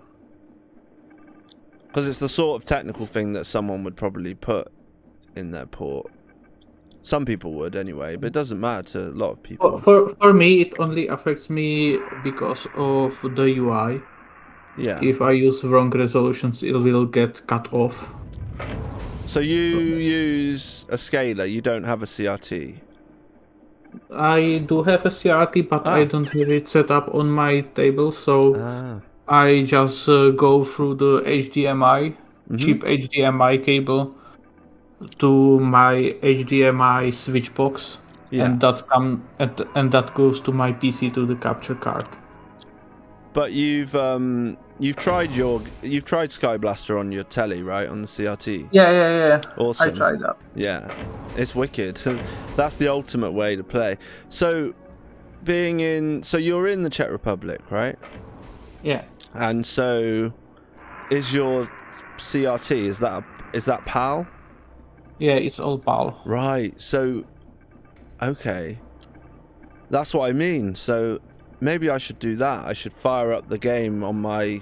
Because I've got these two Bang & Olufsens. One of them is called a BioVision 332. It's basically a fancy looking widescreen CRT. I think it's the first one Bang & Olufsen made. And that accepts 60 hertz. So you can play... I can use my consoles that are, I can play PAL, I can play 60 hertz stuff as well. But the other one's from 1987. It's called an LX 2800, but it's a nice big 28-inch 4x3 screen. But it can display NTSC. They come up in color, but it squashes the screen. So, but the thing is with that telly is it's great for playing light gun games, whereas the other one doesn't work because it's got a big contrast screen that you can't take off over the front. But I took the contrast screen off the 1987 one, and obviously I think it's mainly just because it's 1987. It doesn't support 60 hertz properly. But I could try playing Sky Blaster on it and see what it's like. That'd be cool. Because it didn't seem to run or look weird on a Japanese Saturn. And that's what you're using, right? So you're using a Japanese Saturn into a PAL TV. Yeah, it worked fine. Yeah, and it's not modded, your Saturn? No. Right. Only mod I have done to it was replacing its power supply, that's all. Okay, well maybe your CRT accepts 60 hertz. Because a lot of later ones do. It's a later one. It's like a late 90s CRT, so it will most likely do NTSC as well. Yeah, but what I'm saying is, you said the resolution sounds like a PAL resolution. I'm looking into the code, and it should be using 320 by 240. Okay, yeah. But the effective screen resolution without the screen borders you get on the CRTs, it should be the 244, I think. Okay. So it is basically an NTSC game. Yeah. Okay, that's what I mean. So it'd be interesting to try it on a CRT that doesn't work properly with 60 hertz signals. Yeah, and on PAL it should be 320 by 256. Yeah, that should be the PAL resolution Saturn uses. But can you make a PAL version of the game relatively easily, or is it really difficult to do? Yeah, I can just recompile it with a different flag, and with a what? Sorry, PAL. What's it called? A flag? Flag. A flag. I'm giving you flag. I can just tell it to do a PAL version, and it will do PAL version. And it's that easy. With my game, it's easy. With something like Burning Unreal Rangers or Hellslave or Burning Rangers, it will be more complicated. Okay, right. So that's why, because I was about to say, like, damn you should have done better optimizations for people in PAL regions, you know? So it is possible to have the game run at the right speed and work properly. Obviously, the screen size will be different. Maybe the shape of the screen will be different. But the game will run properly is what I mean. What you need to take into account is the visible screen area that will change. So you will have to move HUD around to not have it cut off. You also need to fixed timings and such. Yeah. So there Game is stuff you have to setup. do. Yeah. Okay. No, I just find that really interesting. Because most people, I mean, there's plenty of. It's funny because in the junkyard, the analytics, they basically say that the most of the people that are actually members of the Facebook junkyard, they're from like America, which is funny. But there's obviously lots of English people too, and obviously a lot of people would know about the whole PAL thing, and they're like, right, I'll make sure I'm playing things in 60 hertz. I'm not going to bother with PAL games and stuff like that, which is fair enough. But I just thought it'd be interesting if there were people out there that just don't have a 60 hertz console, and they go and try and play one of your, they go and try and play a game and it doesn't work properly. That'd be a shame. But the fact that you can just do that relatively easy, I guess, is that just because your game isn't as complex?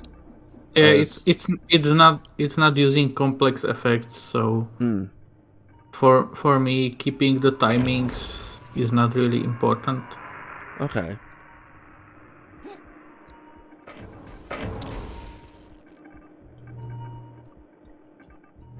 I feel like you're gonna have to tell me how to get outside now.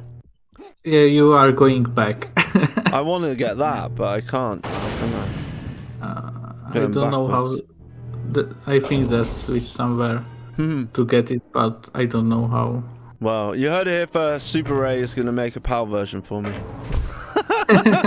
Yeah, sod your job. You gotta just like take 2 weeks off just for me.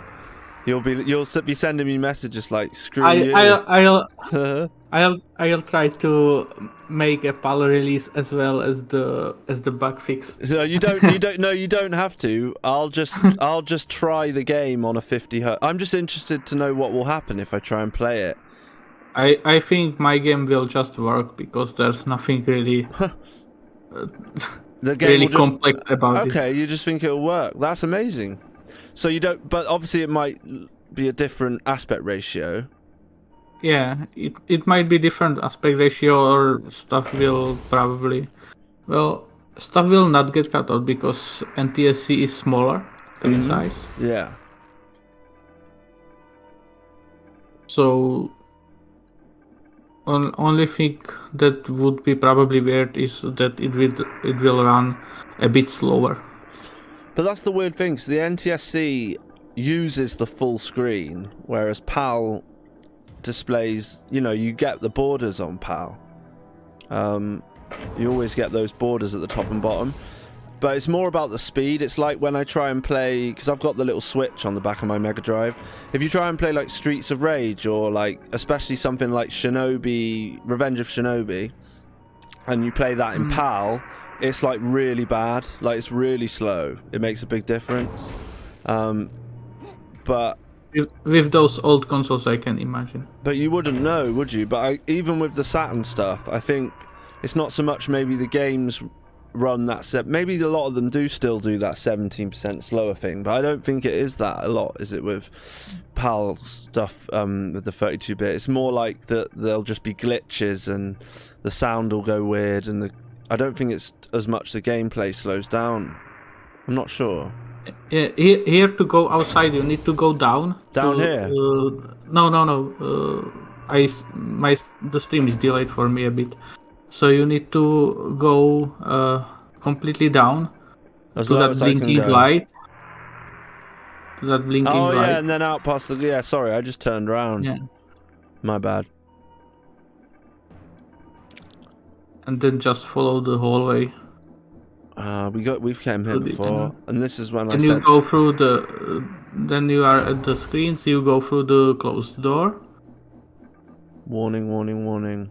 Is this then not go it? through that bottom door, the closed one again. Oh, that's the door. Yeah, I just didn't see it was a door, because it's just a grey thing. And then just follow the hallway again till the end. I've gone round in a circle, haven't I? Maybe not. Yeah, I have. I think. I've ended up. No. Just go. Go back the way I came. You are here Am I? at the ventilation room, Whoa. and here you go through one of the ventilators. I Ah. Like that. Okay.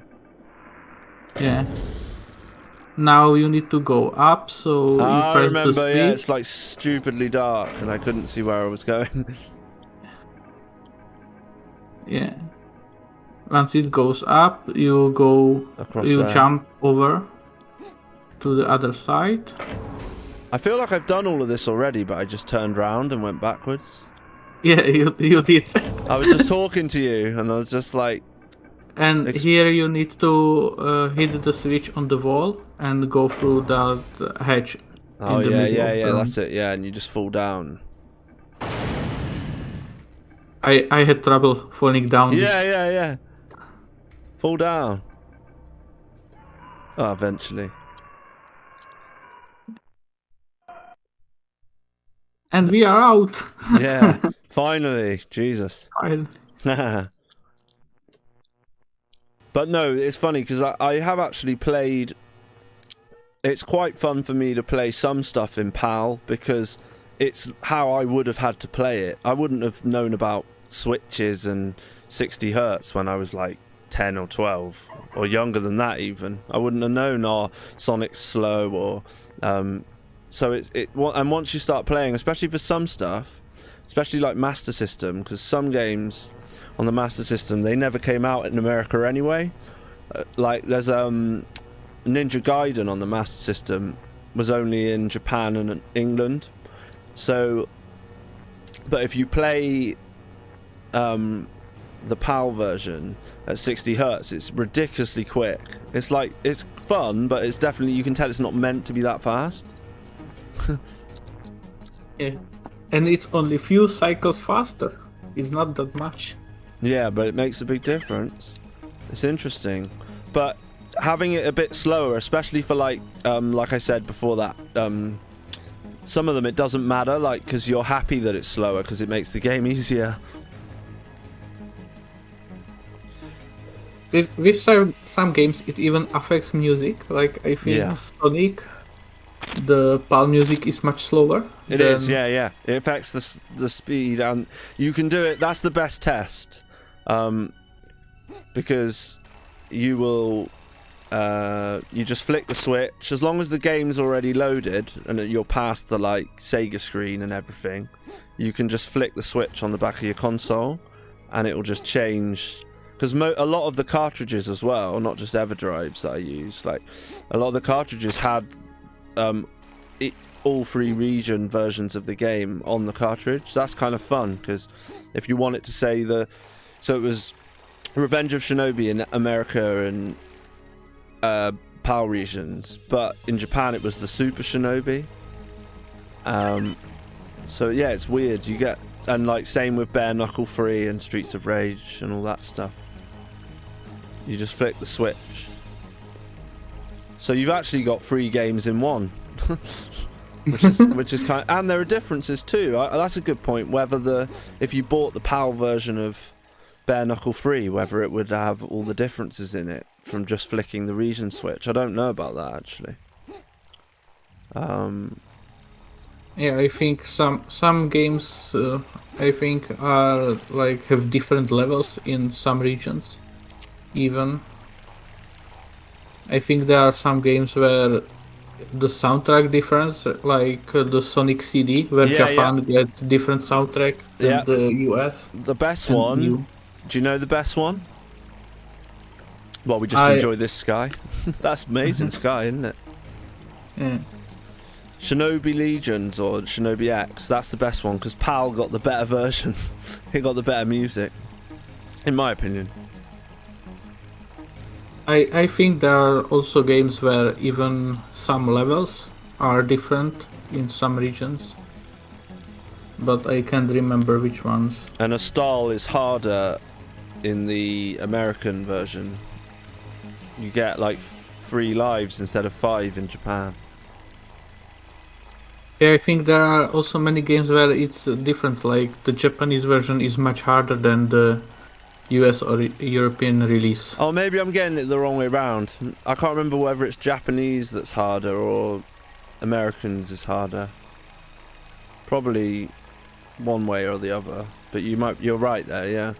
I love that sky. I didn't notice that so much before. It's like it's got the background layer and then how many layers is that? 2 or 3? I think the sky is 2 layers, if I'm right. But the one that's moving's got more than just one color in it, which is clever. It's really good, isn't it? I think it's a like 8-bit bitmap Right. with transparency over another 8-bit bitmap. I like the way you say 8-bit bitmap. 8-bit bitmap. Sounds like something that I have no clue what. I think I've heard people talk about bitmaps before. It's just 8-bit image. Oh, okay. That's interesting. An 8-bit image. Now, this is what I quite like, just walking around. Sorry, I know it's a bit boring, but I like looking at what's going on. Because I know that when I see an enemy, I'll just die, so... They just seem really hard to kill. It's quite amazing how far you can see in this game. Yeah, that's what I noticed. Like, I think this could be improved, like just the same, but that's probably what the game actually looked like. But he could do something a bit different with the wall. But I like this structure, the way he's made that, and then the trees, and yeah, it's pretty nuts. But like I say, like your game and this game, you can pick them up and play them, and there's not much, there's no bugs or anything really. I just felt like the other ones I tried, apart from I will try that one with a witch. I think it's just because it didn't look like my sort of game. I didn't think, and it's like an hour long, but so there's no excuse. Maybe on the next couple of streams I'll fit it in. I think it's pretty short. It's a pretty short game. Some people even figured out a way to speedrun it. Haha, that's funny. I suppose you should take that as a compliment. Can I shoot the birds? I don't know, you can try. I think they are just environmental. Okay. And then I noticed when I jump off here, it didn't actually hurt me last time. Yeah, there's no full damage, I think. Is that just because of this game? This version? Just this version.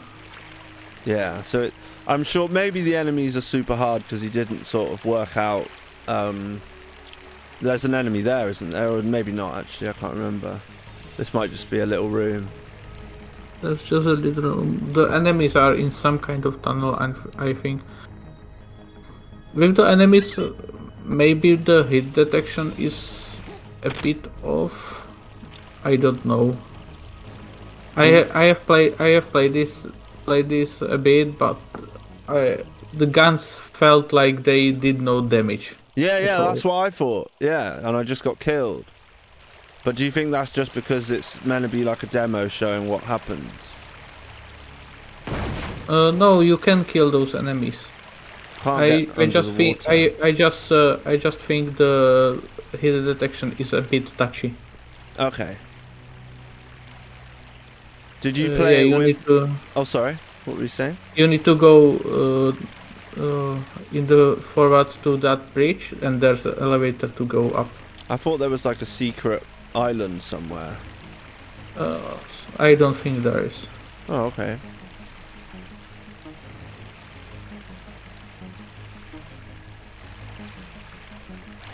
Oh.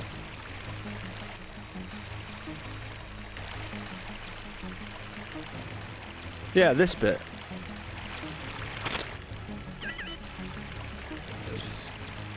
Yeah, there's an elevator.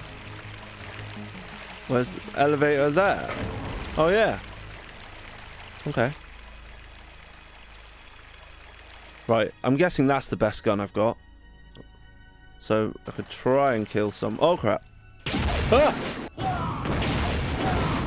Oh, okay. I survived. But that's because that gun's really good, right? I've not got any more ammo for it. Or the hit detection worked in your favor. Yeah, but I did have a really powerful gun, And I took 2 hits, and I've got 20 life. Maybe it's meant to be really hard. Oh, there's something floating there, or maybe not. It might just be...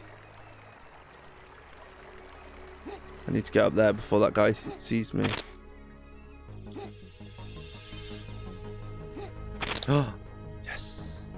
Things are getting interesting now. What's that? Is that a switch? Whoa, what's going on with the lights? It's crazy. Trippy. Oh, that looks like some kind of crystal. Felt like I was in a club then, in a nightclub. It's got that kind of vibe, like... Yeah. I think he should do a nightclub map. That's what I say about Burning Rangers, the last level. That was the first game I ever played and completed on stream. The 4th level, when you're like... I don't know if you know Burning Rangers. Yeah, I know. I played, Yeah. but haven't finished it yet. So you get to I really like the intro music. Ah, right. Yeah, the music's amazing. But if you get on the 4th level, like because there's only 4 levels, but the 3rd and 4th level are quite long with different sections. But the last section before the boss at the end of the game, you're jumping on all these platforms. It's like platforming, you know, rather than just following the directions of that lady. Yeah. Chris, she's called, isn't she? And the lights are like that, and I called it like the Disco Inferno or Flaming Disco. It's like Hell's Disco. Like, it feels like you're... But it's the best bit of the game, because it's like, you can kind of tell, like... You find you've been playing it till level 4, you're getting used to the analog, and you've got, you know, if you fall off the edge, you've got to jump. You've just got to keep jumping all the way up to the top, and if you fall off, you've got to jump back up, you know?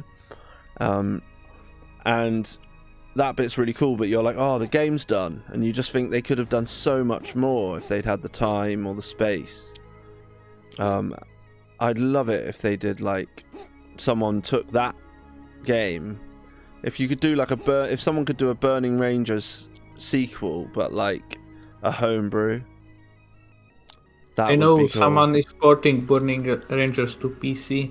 Oh, the Unity one? Yeah. Yeah, I've got that on a disc somewhere. I've tried it. And it's impressive. But I still just wanted to play the real game. Because I think it's just because I'm not impressed by graphics. I just don't get excited by graphics. I find a really interesting fun thing. Sonic Team can make games that are not based on Sonic. Yeah. Really good ones, yeah. Yeah, and anytime Sonic Team does something that is not related to Sonic, it's a good game. Yeah, pretty much. And every time they touch Sonic, it's a bad game. Well, I don't know. Mostly bad. Do you like Frontiers? Have you played it? Have not played it, but did not find it interesting from the trailers. Yeah. It looked in the trailers. It just looked like a generic game without style. It's very good. It's very good. And there was a lot of people complaining that it ran at 30 frames per second on the Xbox Series S. I don't play on Xboxes. No, but it's like they were like, come on, it should play at 60 frames per second because it's a Sonic game, and they patched it, they fixed it, which was cool. I didn't actually notice when the patch had happened.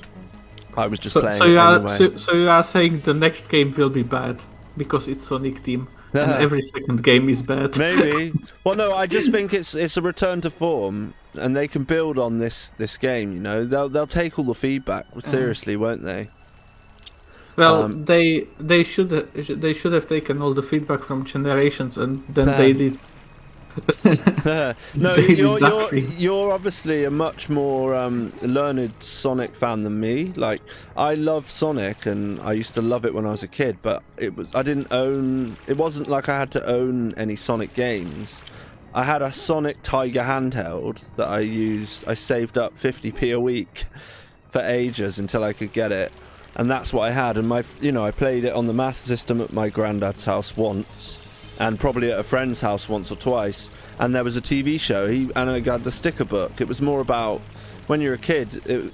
that's what's cool. Like, you can't just have everything. You don't just get everything you want, and your imagination was enough. But I still haven't finished an actual Sonic game ever. Never actually finished one. Similar to how I've never finished a Grand Theft Auto. Like, I know they're good, but I've never finished one. Only Sonic games I ever finished was the Generations, Right. then All Stars Racing and Racing Transformed, and also the Adventure series. Right. Do you like the racing games? And also the Sonic CD, I finished that. Ah, cool. I think the racing games are really fun. The most fun I had was with the Sonic All Stars Racing Transformed. Transform. Yeah, that one was the most fun.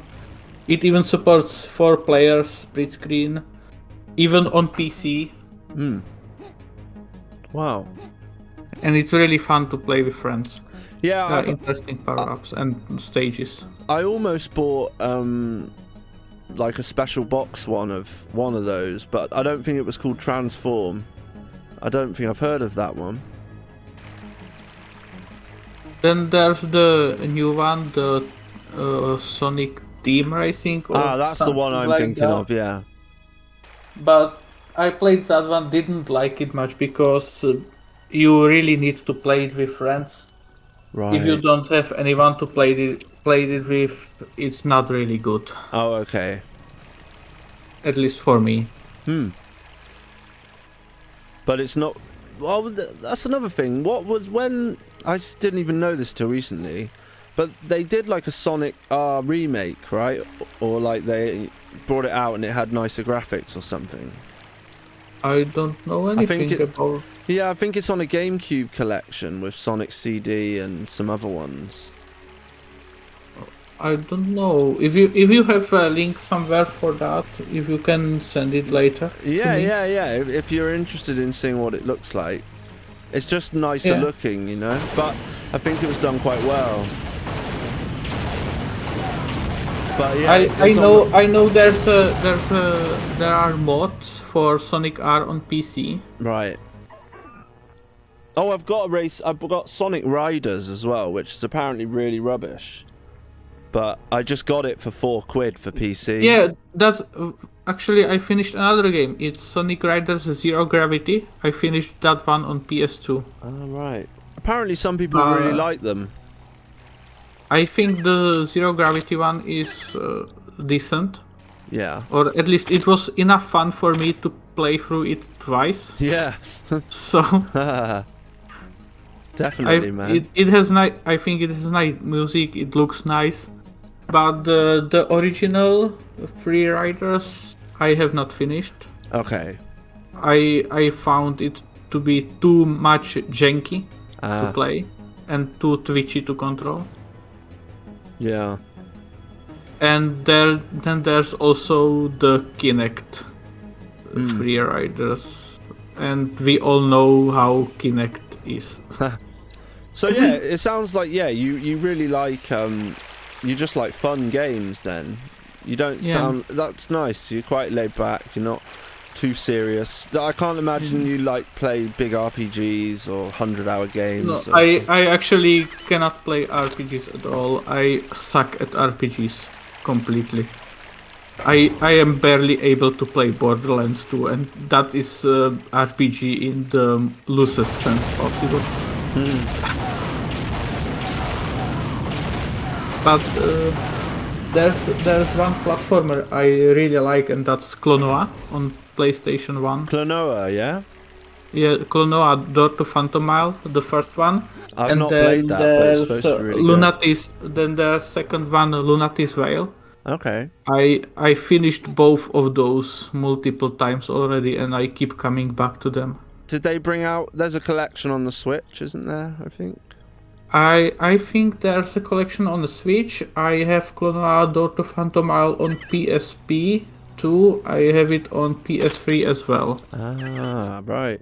Yeah, I haven't played that. Is it a platformer? Yeah, it's a platformer. It's 2.5D platformer. It's really good. Right. I really recommend you to play it. Yeah, no, I mean, we can try it out. I just don't... I'm not like...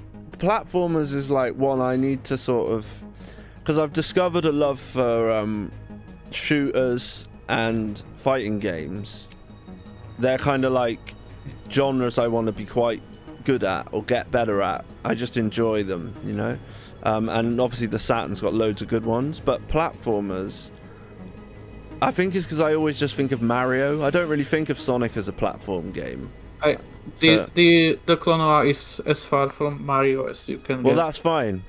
And I have an issue where I'm learning more and more now. Like, the first console we had was an N64, but we didn't have Mario 64, you know, it wasn't like... And I played Ocarina of Time, and I really liked that. Actually, the only Nintendo console I ever played was a Chinese clone of Nintendo Entertainment System of NES. Ah, right. That's every Nintendo console I ever played. Huh. No, I like them. I like Nintendo, but you know their kind of flagship games, like the Mario ones or Yoshi, the sort of like kiddie type stuff. I just don't like it. I find it's not not that I have to have gore and murder and stuff in all my games, but you know, there has to be something. I don't find it cool. Like, that's probably why I like Sega, because that's what they tried to do, wasn't it? Be the sort of badass. I think you will like Clonoa because the story is not just all cutesy. There's actual story in that game. That's cool. Yeah, I do like a that good you story. can follow and that you can get attached to the characters. It's actually really good. Yeah, but I would say for you, like, we should do a little deal. We'll call it like the book club. We're like a book club, but instead we just like play some games. So you'll have to put it in the chat, because I'll just forget. Put it in the Discord chat. But we could do that where we like where we pick, like, make a little list, and I have to like at least spend, I don't know how many hours, but we could say like you have to give a game an honest try, you know, and see what you think. If you don't have to buy it, but if there's a way you can try it without paying for it, and like I'm okay with buying games if they are reasonably priced. Oh no, I know, but what I mean is if I can find a way, I'll be able to find a way to play Klonoa somehow without paying for it on some console. But I'm well up for doing that. If that was like your top pick that you think I should play that I haven't played. But have a think about it. I think you should really play it. Have a think about it. You can grab an ISO for PlayStation 1 and play it on there. That's the console I played it on, and it was great. Yeah. I mean, I could run it on my PS2 via an emulator. I've not done that before, but I could do that. You can also play the sequel after that, and that will run on PS2, so you can play that as well. Just grab an ISO somewhere and play it. But you reckon play the first one first, yeah? Yeah. The first, you don't need to play the first one first, but it will give you a background on the main character. Yeah. For you though, I would urge you to like take a look at the Dreamcast, not an actual Dreamcast, but if you've got an analog controller you can use with your PC. I have the Xbox controllers. Yeah, like Redream. Redream is a good one for emulating. But because it sounds like you like wacky, fun, silly games, and there's so many weird games on the Dreamcast. Like the games I don't need to think too much about and and play. Yeah, there's a game, it's by, I forget, basically again it's more, I should share more things that I've been up to, then you guys can actually check this stuff out. So remind me of anything that you want me to remind you of, if that makes sense. Remind me, because I always say that because I'll just forget, like I spout off a load of stuff, but I listen to a lot of podcasts, and basically the Dreamcast guys, the Dreamcast Junkyard podcast, they were talking about Japanese games, but they weren't just normal ones, they were weird. And what was it called? It was called like Room. Have you heard of Room Mania before? Not like Romania, but Room Mania. I'd never heard of it. It's like this Japanese game, and it's created by a composer. It's a woman, I forget her name, but she did songs on some very famous Sega games. And Sega must have just been like, yeah, we'll let her make a game. It was her first ever game. And it's this weird game, apparently, where you play as like a teenage boy, and there's Random guy on the internet. oh, How is it going, fellas? hey, you alright? I'm just chatting about oh, is that actually random? Oh, maybe Some it is. random. Maybe that is random. He's made Random guy on the it. internet. Might be. Oh right. Yeah, we've waxed lyrical about how wonderful you are, if you are random. But sadly, we're now playing. Well, I'm not really playing this, am I? I'm just running around in circles and getting killed. But I forgot what I was talking about now. Oh, Romania. He might know of Romania with a name like Random. But apparently, I have just looked up the game. It looks weird. yeah, you play as like a god basically, and you basically you control Random things in the guy guy's on the bedroom, internet. like you throw ping pong Wait, balls at him to make him get up or interesting. go to Now, the loo. how do and we exploit it's this random. one? So it's like The Sims, but you are annoying them on Exactly. purpose. It's supposed to be a bit like The Sims, but like really, really, really weird. And apparently at the beginning of the game, it's got this weird, what's like a Japanese music video that looks like it's got nothing to do with the game. And then it zooms out and it's the young guy like Random watching guy the on TV. the internet. Like, That reminds me, the weirdest game probably on PlayStation 1 I played was Random's exploiting our, 00888FFF. Oh, Random guy on the internet. Should work. yeah, people are allowed to, it's funny, isn't it, how like it tells you off for adding a link, but it didn't tell you off for that. But you can add a link, I don't mind. I need to sort my chat bot out, don't I, really? But yeah, that's one that's really weird. There's another game that's just pretty awesome that I checked out. It's called Boulder EXE. Have you heard of that one? no, I have not heard about many of these old games. No, exactly. But it's like it's based on an anime, and it's supposed to have like loads of lewd sex scenes in, but they're all taken out for the Dreamcast version. But you basically, it's like a Random guy mech on the game, internet. but the gameplay in it's Magic insane. should VE It's won really this good fun. year. This contest is rigged. Magic should have won. If you like rhythm games, then you should try Whip Ribbon on PS1. Ah. That's a really interesting game. Yeah. It's So carry on. It's a rhythm game where you just press the triangle, the square, depending on what shape is coming up, so Yeah. your character can hear it. But the game also can generate random levels from any music CD you give it. Right. So you just swap out the game CD with music CD and it will generate a new level for that music CD. That's pretty nuts. And it's a really good game, but hard. Yeah, that sounds great. And then if you want anime weirdness, then there's a Ranma fighting game. A grandma If you know- fighting game. No, Ranma. If you know the anime, if you know the anime Ranma and half. I don't know. I'm just thinking of a grandma fighting game. I think we it's should a make really- it. Can we make it? Random Yeah. guy on the internet. Grandma fighting game. Grandma you whack fighting someone with game. a stick. Yeah. Like you could have handbags, sticks, cakes. What else could you do? Yeah. Or throw a boot at someone. Random guy on the Yeah. internet. That I sounds decompose a fun. grandma fighting game. I'd compose a grandma.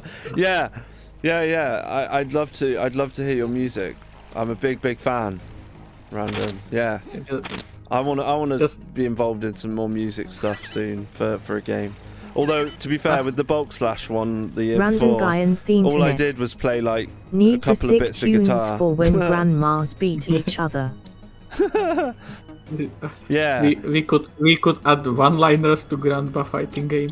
Yeah, no, I think a grandma fighting game is a great idea. That looked like I could go through that door, but then it glitched. Did you see that? Whoa! Yeah. Right, this is shit. I found it. What a rubbish game. I'm gonna take it. I'm gonna take it back to the shop. This is awful. No, I'm only joking. This is a fantastic game. But yeah, I reckon I feel really bad because randoms just turned up, but I kind of need to go soon.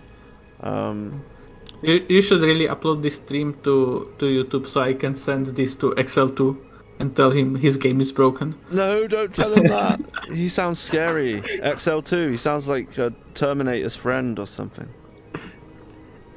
No, his game's not broken. I like it. My favourite thing is this.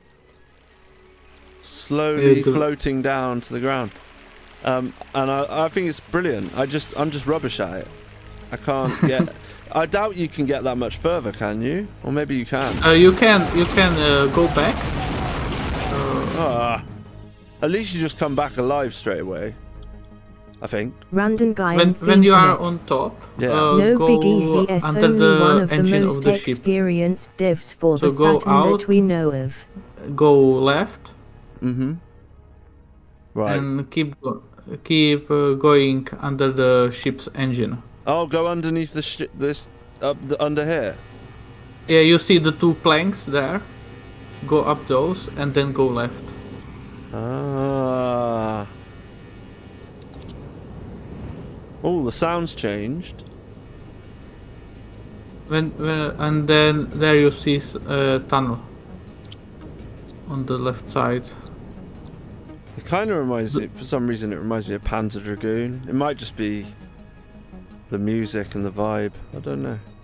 I have played the Panzer Dragoon, but I suck at it. Oh, I proudly finished it on normal, on stream as well. I don't know if you were watching me back then, but I love that game. And again, the remake, yeah, whatever. I'd rather just play the Saturn one. Although apparently they fixed the controls. The controls were awful, apparently. Was it released for Switch? Or... Yeah, Switch, PS4, everything, I think. I don't know. Should I get it? No. Well, if it's like No. £4, then yeah, why not? Because I like the fact that they're, support the company. I think they're going to make the second one. But I just watched a Southern Sega Gentleman review of it, and the controls were like, you know, like if you Random guy and the theme dead Internet. zones were off and stuff. It was Yo bad. fellas, Apparently. he said he said the word quid. Hopefully they fixed it. Jiggle 85. Random guy and theme Internet, please refrain from spamming caps. What? You're getting told off big time. I'm not doing that, by the way. The telling off. The bot is angry. He angered the gods. But I don't understand it. It keeps coming up with these like weird little boxes. I'm gonna have to fix that. But I probably won't. Right, what did we do? We went underneath here. Random guy and theme Internet. Underneath does not like underneath quid. the ship. Quid. Money. Who doesn't like money? I'm confused Probably now. the bot. Bot hates money. Ah. Whoa, okay, right. Oh, right, so the one that I killed before... Oh, there's someone else there trying to kill him.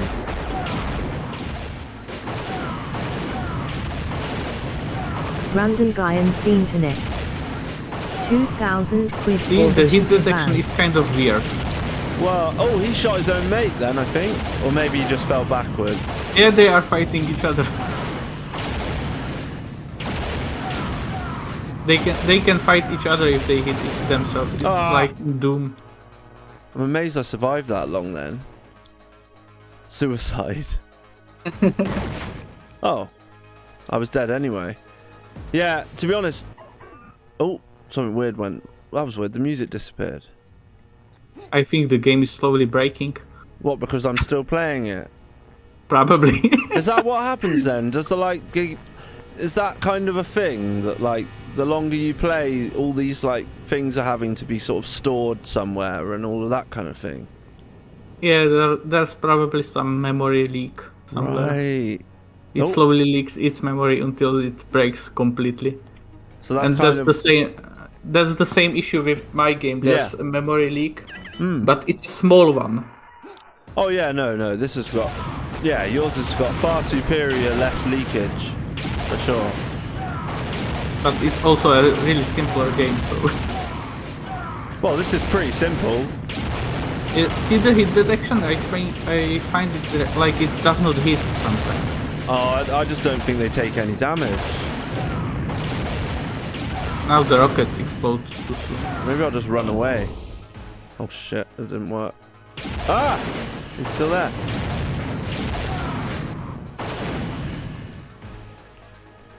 But no, yeah, this is some feat. So, but I'm such a terrible SATURN fan. I didn't even know the winner. I didn't even like know who the winner was, and I haven't played the game. But hey, if you are going to again stream with friends, then you should try Disasteroids by Slinga. Disasteroids. It's a Asteroids clone, but for 12 players. But how do you play it online? Random guy and the internet. Not online, but Get 11 with friends. though. Yeah, with friends. Yeah, for so- 12 players. No, I don't have 2 multi-taps, but I do have a multi-tap. And when I took I had like we called it the retro gaming extravaganza. We went to my friend's house and set up the CRT and everything. We finished the night with 7-man Bomberman, which was quite cool. When on the Sylvester, on the New Year's, I was playing also with 5 friends. We were playing Bomberman. Yeah. That was really fun. Yeah. We were also playing the other version of Bomberman, the 3D one. Oh, Bomberman Fight. Or... Yeah, that was also really fun. Yeah, it's supposed to my be good, favorite that. version. Oh right, it's supposed to be really good actually. Yeah. I think I've got that on the Satiator, so... but I've been talking with Nuno about the possibility of via emulation, if there's a way to like... Apparently there would be a way to stream any Saturn game and play each other online. Yeah. People are working on it in the Sega Extreme Discord. Yeah, rather than having to use an actual Saturn and net links and all that stuff, you know. They actually just got working, so you can play with Saturn and emulator. Oh, what, With an each emulator other. on the actual Saturn? No, like playing Saturn versus emulator. Random guy and the right. internet. Is this Burning Rangers? Is this Burning Rangers? No, but you would be forgiven for thinking it was. Right, okay, I'm going to call it there. But sorry, Random, that you've just shown up and I'm now having to leave. Random will have to watch the archive. But hey, next time, that's the thing. I usually make it like, I've got a guest, but anyone can pop in this Discord and chat to me at any time. I just figured like if there was 5 people all talking, it might get a bit mental. But when is there ever going to be Random 5 guy people? and the internet. So I was gonna do that anyway. yeah. So hopefully, I left enough space for Super Ray to speak, and you enjoyed what he had to say. And yeah, so put whatever you want me to do, whatever you want me to play in the Jiggle 85 Discord. I forgot to make this an official Junkyard stream again. Oops. Because I can do that if I want to. I just forgot. So it was a Junkyard stream, and yeah, it'd be nice to get Simon on at some point. He will. I just need to ask him and get Simon on with me. But yeah, cheers to everyone that's made Skyblaster, and a special thanks to Super Ray. Don't worry, you will be first notified when update comes. You will be our alpha tester. Oh, I'd love to. I'd love to be. I'm very, very excited, and I'll try it on my pal telly, but I was only joking. Don't worry about all of that. It's been great fun. It's been Random real nice guy chatting and to you the internet. finally after 3 so long. people plus Trekkies Unite and others I probably as don't well. know. It's fun. Random guy and the internet. The Sky Blaster team. 3 people plus Trekkies and others I probably don't know. Random is Random pretty guy random. on the internet. Yeah. Might need He's to the make random guy on the 50HZ internet, version of after the all. soundtrack SMH. Yeah. Random, don't worry, the soundtrack will be fine. Yeah, It's apparently all it's not fine. even going to be a problem. Like, Yeah. but yeah, so Klonoa, you wanted me to try, and I wanted you to try out Romania. I will try that one. I think you'll like it. But yeah, and yeah, hopefully I'll be able to share this in all the right places so people can watch it. And I'll even if the YouTube thing, like you said, I can just make it into chapters because it might be a better way for people to watch it. You might be right. You might be onto something. But yeah, thanks for giving me so much of your time, man. And I hope you have fun. And like I say, you don't have to be like a special guest every time because you watch anyway. But you're more than welcome. Anyone can jump in the Discord. You can find all my links and all that rubbish. It's all there if you're interested. And I will see you next time. Cheers. Thanks, Super. Cheers. See you later. Have a nice evening. You too. See ya. Bye. Bye.